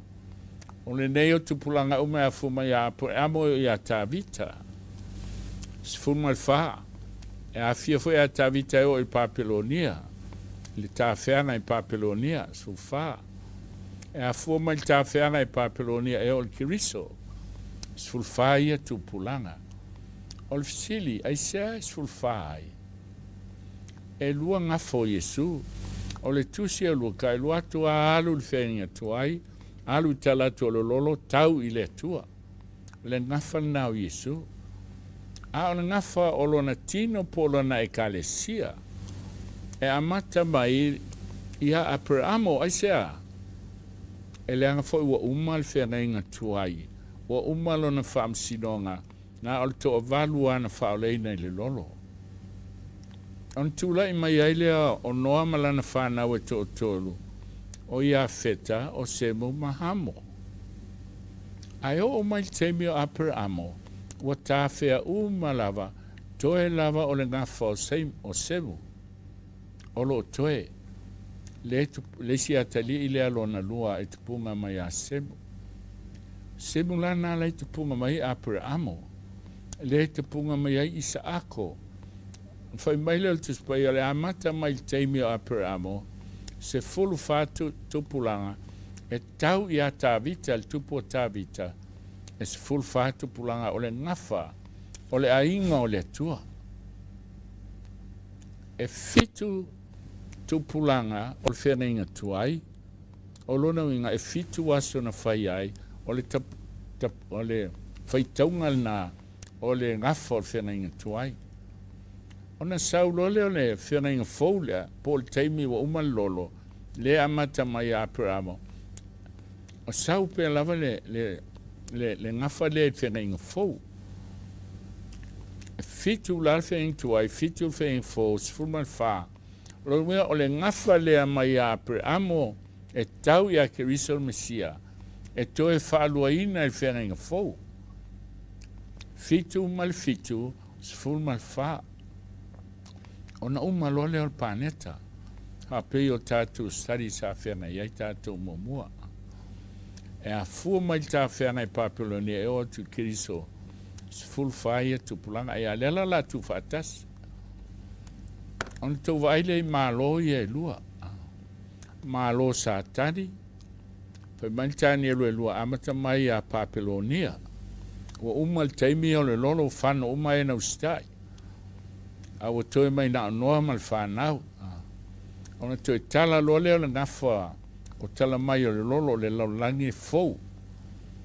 Ua tala mai whaasolo mai a Papilonia. O le ale mea na whai e Papilonia, na whaatawhea e Papilonia le nuu o le tua. O saita. Sau ia me taima Persia. Sau aina le nuu o le tua tu te mantua le tala ia Mordecai ma Eseta ma Hamanu. Ona sau ai le malo e leni. Ua au mai e satani o le tomai fa filosofia. Ua palu ma le tala lei. Ai le ngata i lea o fausanga mata ngofie o e leni. Malona poto filosofia. E ai Aristotle, Plato, malato umaia. Se o mai le malolo na fa. Lea na fa sa te roina Iesu e Roma pope. Roma fa pau. E le tai ai se Roma pope. Ona tulai mai lea lona lima o malo o Roma pope lea na fa sawa ina fa nau ele tua.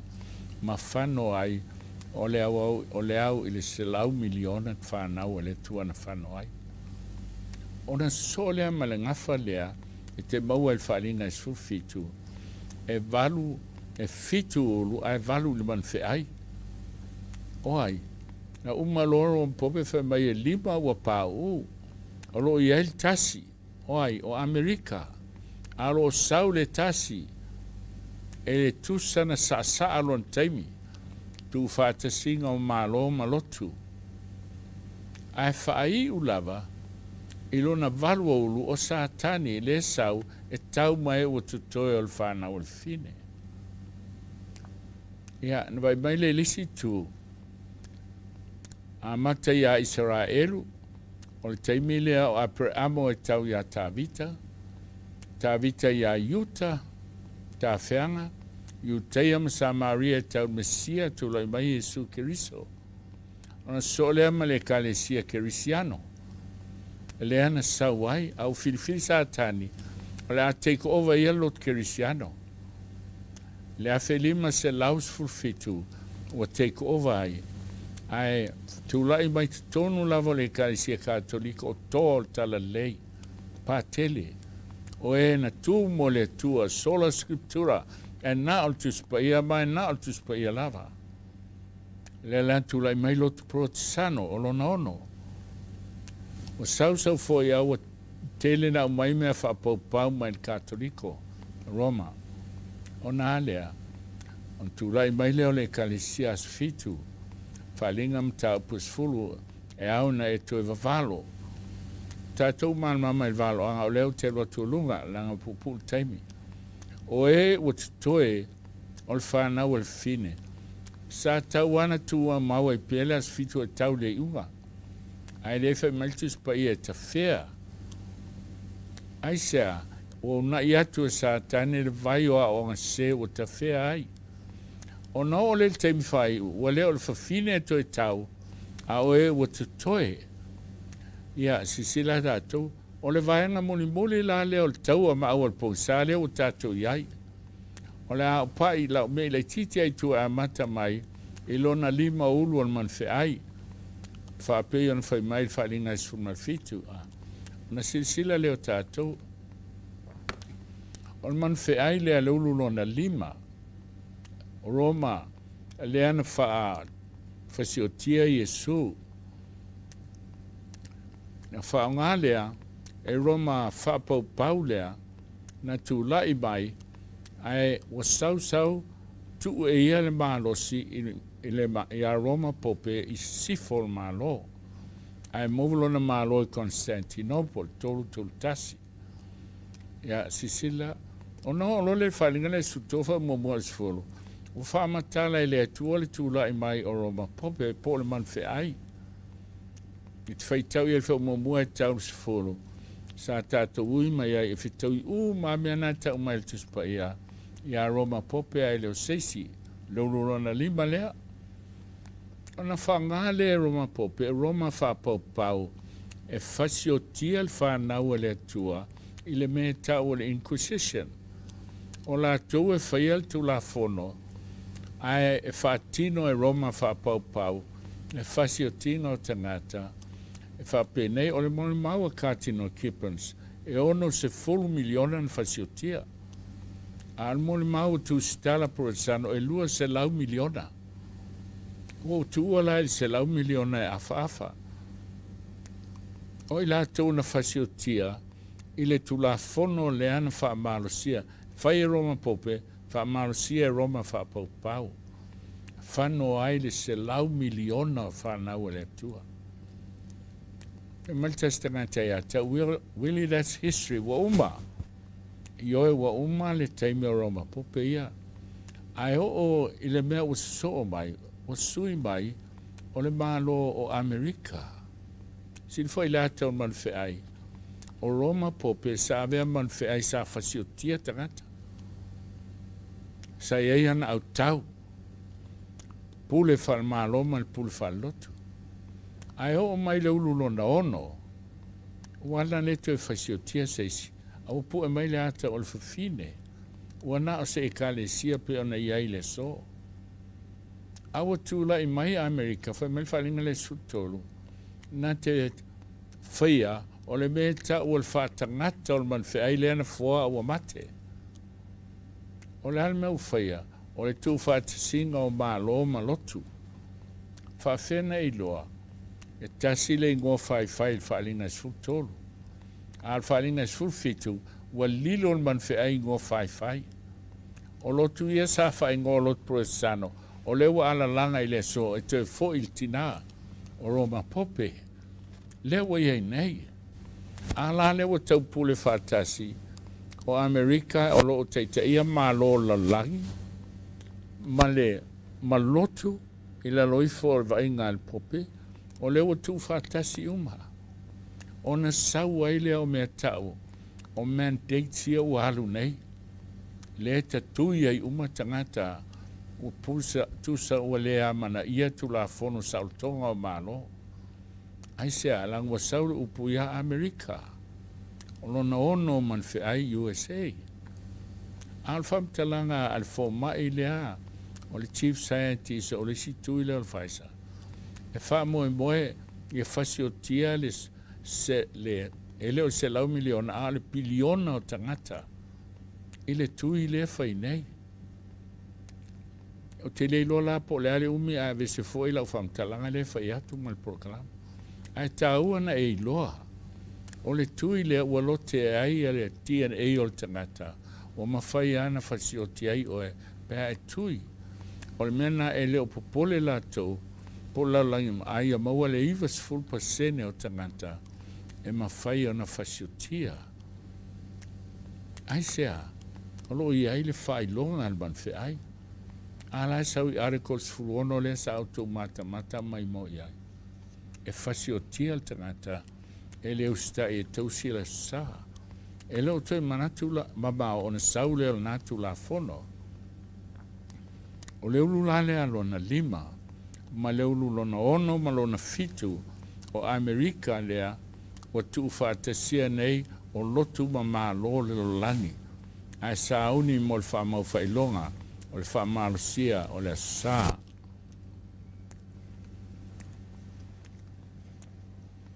Whawhena tātou lo o tātou iei teimi Faaiu. E iei le mea nei lo ai, ua whanau mai Iesu, le tupu ma le li o li. E li Faailoa mai le tuspaia, nei lo mai le vai teimi. Na Faailoa mai le tuspaia le me whanau ai. Ai ana le whaali e le tua i whetu i le au makoi, e le iloa e tātou teimi na soifu ai. Ai sea, si le firma mau e le tua, e a vele as whanau lea, e whaangai sa taini e Faafeiloai as whanau, ma ona nāma whioti ai la rangi. E le mana o ila Iesu, ai mana o se as whanau, e te tali ai o ia i loo soifua ma leo langa, ma ave ai o e o le tangata o lona malo. O le lua afes fulfitu masina o se tema, na laina ai fetua tusa ma le faaaliga i sefunga le lua. O le amatanga o le faamasinoga o e ola. Peita ina toe tafia le faaaliga i fitu. Faatoa atu e faataunuu le faaaliga i le faaaliga le sefulutasi. E tusa e tolu ma le afa tausaga na tilei ai, pe a fai, faafogai, pe a fai e faia i le atua, o le mea na ia faia ia Israelu, na toe faapopo le tolu ma le afa tausaga. O le mea lona lua na fai ai, na tupu i le lua afisulfitu, na saini ai e Trump, o le tulafono o le asa, ma le faamalosinga o le asa, pe ona sauni e tune e malo malotu o lalani. O lona tolu, o ifo ina Amata na osfaia ai le kalesia SISDAC i le headquarters i Aukilani. Lua afes fulfitu. Aisea, langa i le call Faapitoa le tua, e lofo el fili. Wai foi o tolu tui le fai. Na mua so fai sa la elu. Aisea, langa i tausil SAPATI o le tua. Oso mai ai Israelu li o Aukilani. Aisea, o le ia le headquarters o SISDAC. Ele foula le me le tupu. Ele ina Amata mai a, i le luafe sufitu. O sauanga ia o le Pese Faaiu. O le ae alu ai le so, ai le uma. Sfainga lo na lua.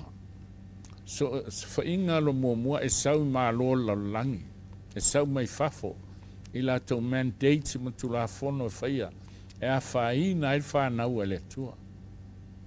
Al so whainga rona lua, e so whai mai te tonu lava o le karisia. O rona winga o te tonu lava o le pumoni. O te ilo il taua le Vietnam, e o paratupa se whaato ulu i tu o le leina. E lua mea la tau e whai. E le ngata e tau mai tua, ai whaamalo sia la tau tangata titee, i le malola iai, e au mai la tau e sofaila la tau malo. O le sofaina na e sau mai tutonu. Whape na fo i le kalesia le tua. O lo iai au al ponsa i tutonu al SISDAC. E te iloi o la tau leo. E te iloi e whasanga tau o la tau. I le tau ale fai, e se ale lau langi la iai. Ai sea, la te leiloa, wa ingoa o le SISDAC, wa ingoa o le au tau ale atua, peitai, e se ala tau me fai. Whafonga, e soto e sfulua fa upo e fasu tasi. Wo ina wa atoa tau sanga e whanga lau mal tolunga folu. Atoa lo tau sanga e fasa lau tau sfuna e Israelu e kupito. O lea lava aso, no ese atuai o au lava a Iova, ai le nuu ai kupito. Le au tau atoa le atua li i tamai tai o lava i whanau. Ai fai mai le atua, no ese ai au uma. Rono inga mātua uma Israelu ma la tau whanau, e fai tawina i le atua o lana au tau. No ese ma le nuu ai kupito. Ole au tau ale tua, e oi whanau. Sa moe whape nā fo i le so. Ole mele o iloa il tele o tangata. Tātou uma wa ta lia le pumoni, mausi tai a Iesu e te ilolo valawina. O oe malau whanau, e whaita wina i le tu o lana au tau. Se i vangana, e eselo loto. E te join lava la o il polokala ma al fili, e so fai le kalesia le tua, ma fa leanga, ina ia malepe ma fe ainai tangata. Ala opa ia tu lo loto o lea mea tau te iloai los fainga, ia o le fe ngai fo imta tau nas fainga i le so. A o le lave, e le tele o tangata e fai mal pōng sa, fai mal leiloa, o le mafuanga na le alua tau ile utala, o au tau e lua e tau, ai lei loa le au tau po o whelei tūlai ai. Whawhonga se tātou o tis Paia. Faafena I loa o oe o le au tau le atua. I oe, tātou umai mai le tausi le pumoni, le tausi le SAPATI, le mata I loa le upo al Faafeiloaiga. A o le tese I loa ai, e te I loa ai po feo e tu ai, po a vea oe o se taulanga ola mo le atua. Faafonga le fionga le tua. O le nei le usoe o te ai o iatu I ate utou, ona o le alofa muti vale o le tua. Ese le alofa o le tua lana whanau, o lana au tau. Ia o tau I tu inatu o tau tino I le tua. O lo tino, a ona la fwa I le tua, wa avatu o elo tino o le taulanga ola, ma le paia, ma le malie. O le taulanga oti, e tasi ana la whaelo wola e oti umai oe o le taulanga oti. Ne mau e tau o le o langa nei. O le tangata e toa oso whai atu pupuni le pulu o opo o le pomu I lontino. Ma lepe lontino e ola o nauso a au auna. Isi o nauso fitfita. Fo I mai a ave ia il malo Amerika I al mea tau il Congressional Medal of Honor. O le toa. A oti il toa. A le taua le whaleanganga. E le tasi a oti loa. A e ola ia so uma. A o so uma e olai. O ia o le taulanga e ola. E ola e Faapaiaina. E ola e maalie e au auna I le atua. O le mele te tauai o nau tau whaia. Ia, o le se senga lahi o au tau. O le si au tau o le taulanga ola I lo tu inatu I le atua. I te whaalongo ia tangata. Po le ola, po le oti e le fo ia. Tau tia. Langa o le ola o tu inatu. O le taulanga e paia. Ma le taulanga maalie. Si si fo o tau tatou o tunu o Samoa. E ese fo I le alofo o le atua I lana angano. A alo Faafeiloai e si I le sino. E o atu la inga ave le si. Ai se a fai mai la tau upu. O le lupe whaalele. Ale a inga le nei. O le ale lupe whaalele. O le mātou taulanga ola o tu inatu I le atua. O ia I loa ai le se senga o le au tau. A fai e te le tu o e o lau tau I ova. E te mui a oi me uma waile o e staulanga ola. Ai o le tangata o lo tu lau tau a le tua. E o iloti. O lo na ola e le te pule ia I ate ia. Tau te fia o stasi o mea sili na matautia. O te iloa langa o te tu il foil tatou ngā luenga. Mai a Amerika e tau I Australia. E o leo whai ngā luenga. O leo whai ngā luenga whai mai tau pasa wili, ma te le fio ese ma le lotu. Ai le mwhaina mātou ngā lulua ma teitai mta ngā luenga. Oso, ai sea. Ai sea. E lua mea, wha maua lunga lo loto, e te le fio whalonga is whatonunga a SISDAC. E te mana o a oe pule o I ate oe. A tu at fo ilesi tu te mtanga luenga ia. E mau fo ile mele na. Tasi ale upu. E leise alofa o iai. E leise ngang o ia o le taulanga ola e le whaialo na loto. A na ola e tu inatu ia la vea I o nauso. Ona le ma whai lea na maua se le lenga. E le ma whai el komiti ao ao. Ona tai atu se au lotu I Amerika po o Australia. Ai no fo I New Zealand. O lono inga o mele mana o ai. Ia pule a ia tau a o lana pasene au mai e loai o I o SISDAC. A le au pena na ti Apollo le tauinga I to tonu o lau whainga ruenga. Ala o mai e to tonu I au kilani ia. Wha pena fo imtanga ruenga I sese. E tu toe sa tani le loto I a te oel Faafeiloai. Lale me te whaalonga I fue lau te taimna. Whai la o lotu. Whai lau o lotu. Aua, ai meise lava e ai meisi toe ina e whalango lango I a te oel. la te le halolofa i le atua i le taulanga ola. O le taulanga ola e usita i le prokalama le atua. O le mele tauai ona tau whaia. Oua tau te amio whatasi le neila langi. Ai peita i a liliwina i le toe fota ina o tau loto. Toi sui le loto. Afa meltu se ia mea o le loto o le mea sili na wha ole ole. A le ale mea sui e le loto. Iesu e sue. Pese a le fina ngalo le atua. O mea ua le lei e mata ngofie. O mea ua maalie. O mea ua ato toa. Aisea, langa o le fili e sawaia o mea ua leanga. A le leanga wha leanga. O mea ua maalie, wha le maalie. Misa ai ma tau ai. O mea ua le ato toa. Wha atili aina le ato toa. A o le taulanga ola. E tau mo le tua. Olo na ola e pule ai le tua. E le whaialo na loto. E al muti vale lo na alofa i sositasi. Pai mai na te le tineia se vavae mui titi. Penga usia se po se ungas pepe. O le unga totoea angaui. Na te le ngausia. Na te le tineia se vavae mui titi. E alofa i ai. E muti vale i ailo na alofa. E la fua i mai leanga i ateia. A e fusi atu ilo nauso. Ai se alanga o ia na kole le tua. E la vea i le nganga.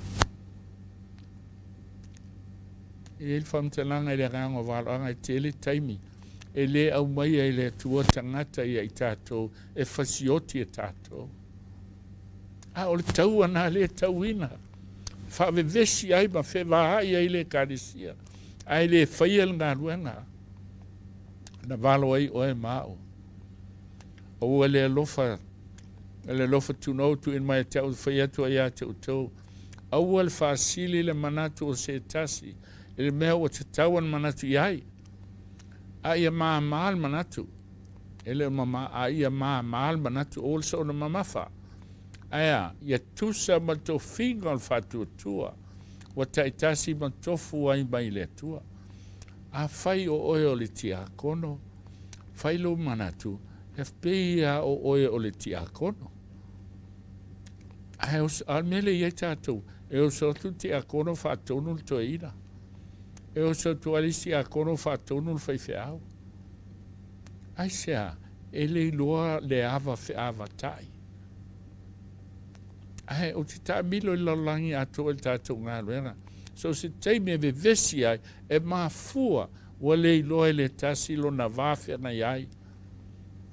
Ai, o le taulunga ola, e tau mua le atua, e na te ilolo na valawina. Pafonga. Lo ese foi a tatou mea, e tuina mai le alofu noa, utu in mai ai te tatou. O le perfeta, e whaatau malitofi al Faitotoa. Po o le te akono, i whai al whaival te akono. Po le ao ia o atu. O le apapai o ia le whai mea, ia whai ma le mata mau. Au al Faitotoa i pe o anania sa whaira. O le pule, ia whai ma le whiringa. Ia nau le tangata e pule, ia uane i eise nganga e lusi a te ia. Ai sa ili mea lava i mawhaina la vea i ai. A ua o le mawhaia, ua pa ia te ia. A ua mamā ia i mea na te whaia. O le whai mea lofa, whai ma le loto fia. Te whai at whawhia o tau, ai whai alau mea lofa, ai whai ma le o ono ma le mui tuu. E le hanga i le taulanga. Le hanga o le taulanga o me ave ma le loto fia i le atua. Whawhetai le atua i eise me lo lima. O te avatu mo oe. Tusa o le siri ese o lo alofa. Ma lo wanga le lei. O le vaenga la le muli. Whape whea na whaatinoina lau au ananga.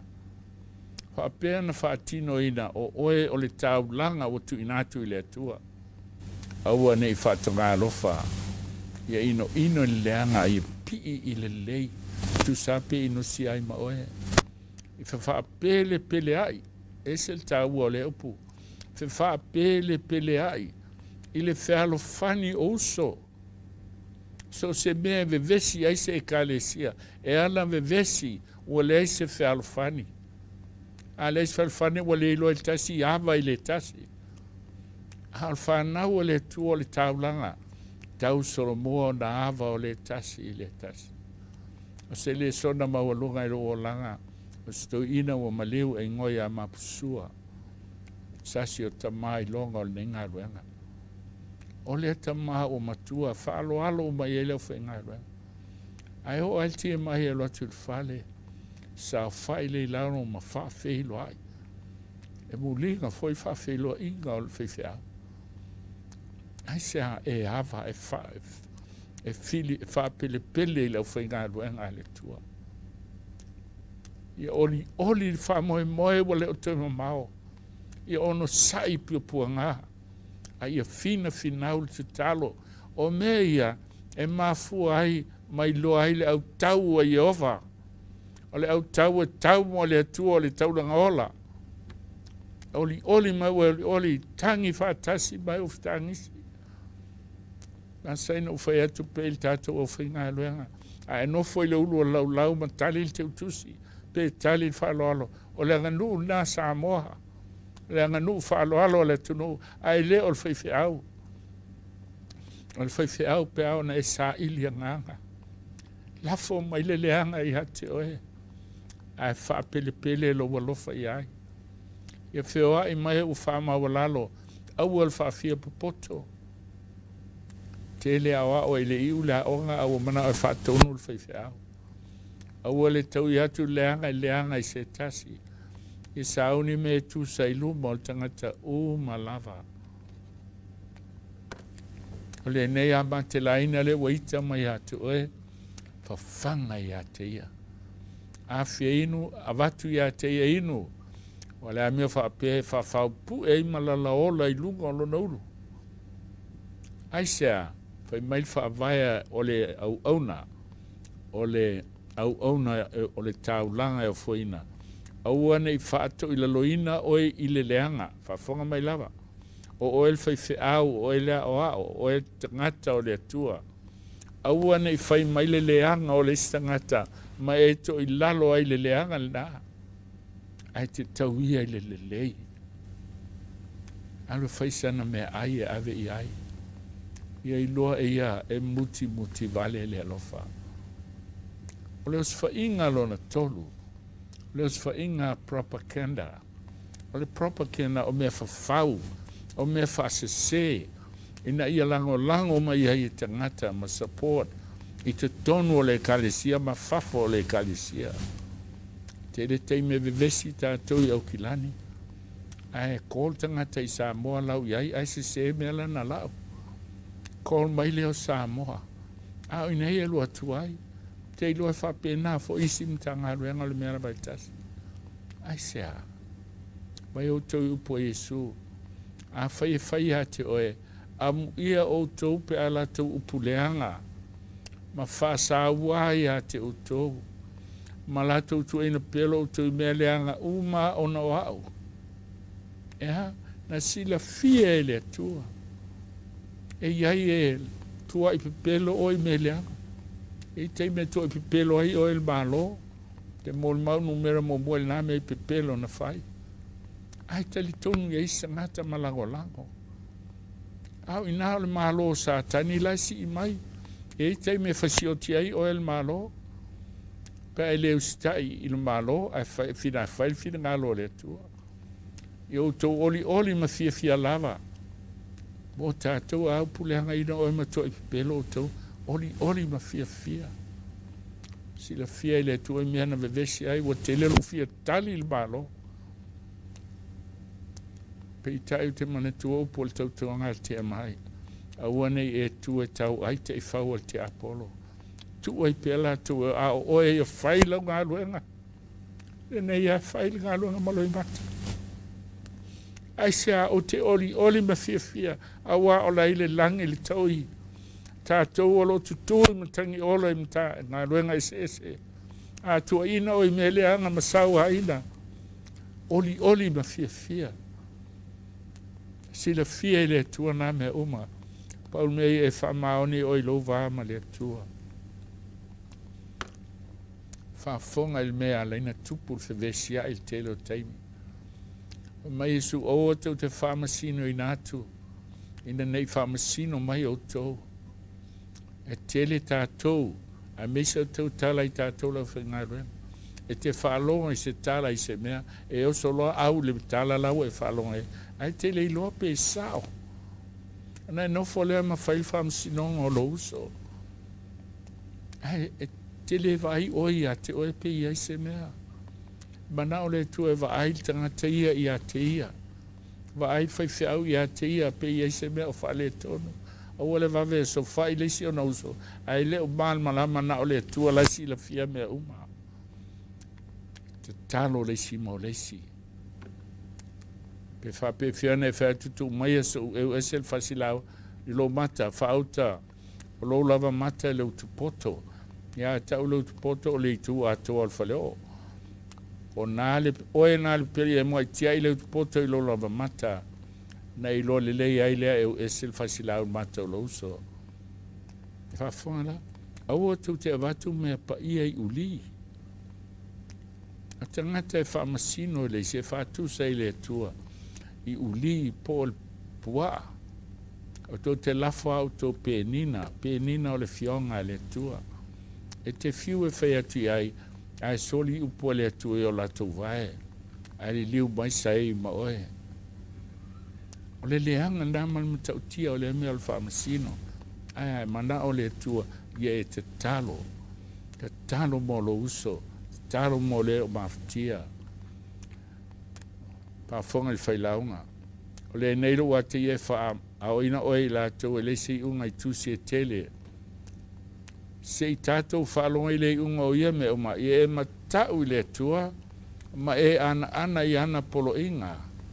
Wa o me ia e te tau i tangata uma. E whafonga la. A wa e whamasino ina i le tua ngā ruenga uma. A tō me lilo uma lava o me le lei, a tō ma me leanga. O le lau langi ne e whamasino e tangata na o me leanga. A e awhi me le lei na e whaia uangalo. A tu tangata e whamasino i le tua. Be le lei me leanga e tonu ana whamasinonga. E ami o tonu le tua. So whainga e ala i upepelo e lango ai le sapora tangata. E lau au mai le ata o le tui le whai. A tonu a le wha Samoa e tau te māmama mai ai. O le tui le wha malosi. Ai e watu mo le se whenga o le ola o tangata e te alofa e olo a inga pa pēr tangata ese. A le pepelo. E mai al tangata tui, mal tangata le tui. O le tele o isi li pote lo Omai. E tele au tangata tui wa feoti. E lo tangata i le tui. Ai, e ese ali mele wa Omai. O le mele wa tu Amata ni Faafeiloai. E o ina i tamaiti le aonga. O mai tamaiti la i tfema o fia tui ai sea. O fitangi se opu ala to wo. O mo faina o e whaatau le mola e le mwhaila tō langa e wālea e le tui. Al ngā luenga nā whili. Whanga me pelo e whetāua i ei tangata. Wili e whawhelana e maua le mālosi e te mānu mālo ai. Ma tau ai le male atua o oi o le taulangora e o i loti. Whawhelana e maua. Le mālosi nā. Whawhonga le tusi o e feso. Ia vea o e matangata o le ainga o le tua.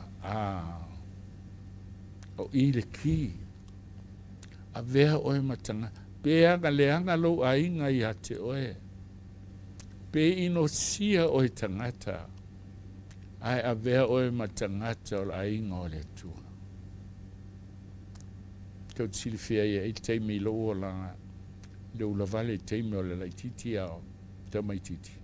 Fulua tau sanga. A sasa o e lo te mai mautofu. Lima mautofu ngaui. Fa sa mau te alu se aonga te lo ilo la vale. Ta uma mau tofu e lima. Vai mai o tele tangi lo wita tele. Whapeane lo loto ana leo su tamau tu ia. O loto na ola mai matato. O te iane, wa sulu e laulu i lalo le sefe, wa tu i el toina. O le nafa singa o wa saule ele el tua. Ai, o le mea sili na whairo ta mamo hao. Na sui e lo ua langa. O whailo ta maa o te lewa lea. O te alu e to tole manga i tausanga a toa tuli e ole. Ai alu maltusia o ngari i el valawa. Tala uri ve vela la ta mai ti umala ola. Ala whai maha o. Whaftai se o ta maa o mo i malai. Ai le ngalo e hate au lea o inga. Ina ia sui lo o langa. E kale sia e teimea o ai e le atua tātou. Ma sasa ma oai. Ma e tiga ina. A o tutonu ina. E sui e leo langa. I a vea o e matangata o la ina. Ma e whaamalo sia o tu e le mana e lo lava nganga. Tangata i tutonu. Ia nofo mau ke riso i o tau loto il Faitotoa. Ina ia mawaa o tau. Peteru o se apostolo sili na loto tele. E mua oso ia au ia Iesu. E whaima Iesu ia Peteru o manao satani. E lulu o e peo na lulu o le seitel matangi. Au te talo mo oe. Na i tu maulo Faitotoa. So faia il pole na Iesu mona so. Se i la pelua. Peteru tipi el telinga al faitaula. Peteru solo la pelu. Olo mana tu ele mfaina ufai atu se upu. A mai ele tu ole ke ona. E li one manu mu faumtia. Le asunami salamo. Va vea fa atolu. Vivini fa ye moa. Au Faatolu na Faafiti e le ilo Iesu. Ke le teimi ta te fia malolosi ngā duenga. E ta te le mawhaia na alwhaalu maina. Aia, la fwai le ola i a Iesu. A vea oe o le au auna. A vea oe o le au auna o le taulanga. E ta ua le upu lea tūlas. Le wha liu tispa ia o le au auna. A le ngana e lene o le tūlas. O le polonga. A vea o ma polonga ha ke riso. Waleto e whaia lo loto. A whai mai no fo mau ke riso i o tu loto. I le Faitotoa. I a mawaa. Lo ma losil na. I e whaavai le lofa. Tau te mwhaina i lo lei a toa ma lau Paia. E wingo le lau tele le umi lo loto ma le maua lunga. I e loa le lofa ke riso o sili sini ese. E le mai loa. Tingana tātou leanga. Ai alofa mai lava. Tātou anga sala e oti ai. A fio mai Iesu e maliu i a tātou ola. Whai mau tātou sui. Ia te iau lena te mawhai ar mea uma.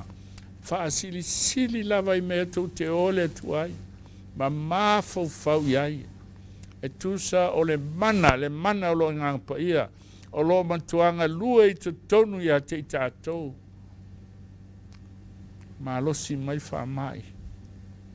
Whaalongo atu i se tātou a ingai Brisbane, a ingai California. Tō tele wa whaina i whaamai. E te ole atu le atua e sau ailo ma losi. E te soli e ngata uongo. E te soli e whaamai. Ai a vea lo wola e tu atu e pule ai le atua. Ia te ialvi inga le kale Sione ke riso Iesu. Iau ngā tupolanga uma e whaavavau lava. Amene. Lo marusi anga le na e kalesia SISDAC o le alofa. E alofa ia o ke riso. E tupu mai e le ngapa i e whaamalo sia i lo loto. E te leilo ai fefe i se meo leo langa le nei. O mata ua taula i a Iesu ke riso. O lauva ai. O e ai a Iesu. O ti ai le tangata tuai. Tangata whaamaua lunga. Tangata taui masui. A ua oti nā mea uma aisea. Ua mai moa i le maualunga, le loloto, le lautele o le lofo kiriso moia. E le mawhai e se mea na vesea o le nei o langa. Kalisia o le au tau mulimuli, o le tau o mulimuli. E le iloa au tau le tu o lo iai. A whai te filifili o le pōle nei, le aso le nei, o le SAPATI le nei, e a veai oe o le tau langa ola, o le fita tau o le atua, o le tau langa ola i le autoi pule oi a te oe, a ua la Failo ola pule le atua. Ana i lole le tu ai tu ai. A te mana e tau i a te oe o au umalpon sae whaasanga tau i a te oe. Ai lolo malo sianga. Lo malo sianga o kiriso. Le ao le nei e kalisia. E te ola manu malo ai. Suafo Iesu kiriso. Amen. E manatu o lea ua maea o na tō whaua mai le langi o whamanuianga o le nei SAPATI. Sau tō whonga ma tātou whalongo sa whaasoa mai rana o na teitai. Mai ei tarito lunga o tō sia i tātou uma i tāpenanga o le upumoni ma le whiau o le tala le lei i le nei SAPATI. Na manatu lea whai aso leo whatau wae whai mafufonga o le tātou ngā luenga. Ngā luenga o au e maisi o le mata ngā luenga e au kilani o lo whengai me SAUNIGA o le nei SAPATI. Mo moli tele le whawhitai tele lo tātou teitai au au, Pastor Wiri, alo whangia le atua lo soifua. Tulu i pēa le tomai mai le langi. Soifua lau le tino ma la le nganga. Ia wale tauina o taua Faaiu o le tātou ngā luenga. A o maua le awa noe soifua i lunga le nei fonga ele ele. Whamanuia foi le atua le whaafonga o le tātou ngā luenga wau. Ma ia whamanuia le atua i le nei SAPATI ona toi teimi. Ono le suafo Iesu. Amen. Pinat foi le awa noa nei, au foi Pese Faapitoa, la tau te langiina se vivii Faiu o le tātou SAUNIGA i le nei SAPATI, soifua mai manuia.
Lo mātou tamae o le langi.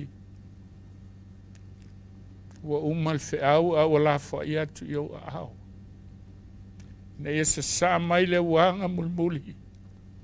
Le wanga o lo wanga Paia. Papatiso i nai ma whaatumu i nai o le nei e kalesia. Ia vea o lātou soifua mo mātou ola. O taulanga ola mo oe. E tupu ai o le alofa. Le alofa muti vale. O le tasi le tasi. Pa ia tu le tua i nai o mātou e Kalesia. California mtanga luenga i Brisbane ma California. Alofa le tua. Pa ia ti au nalo iai ai o ngase. La tau ainga o lo mafatia. O oe o le tua mamana le tua alofa. A peona iai lo alofa ma lo wanga le. Pai mai ngā luenga Samoa atoa.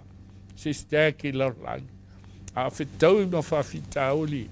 Iai loa ai le lalolangi atoa. O iai oe Iesu Keriso. Le hao le nei e Kalesia. Ia vi ia lo suafa e whaavavau lava. Amen.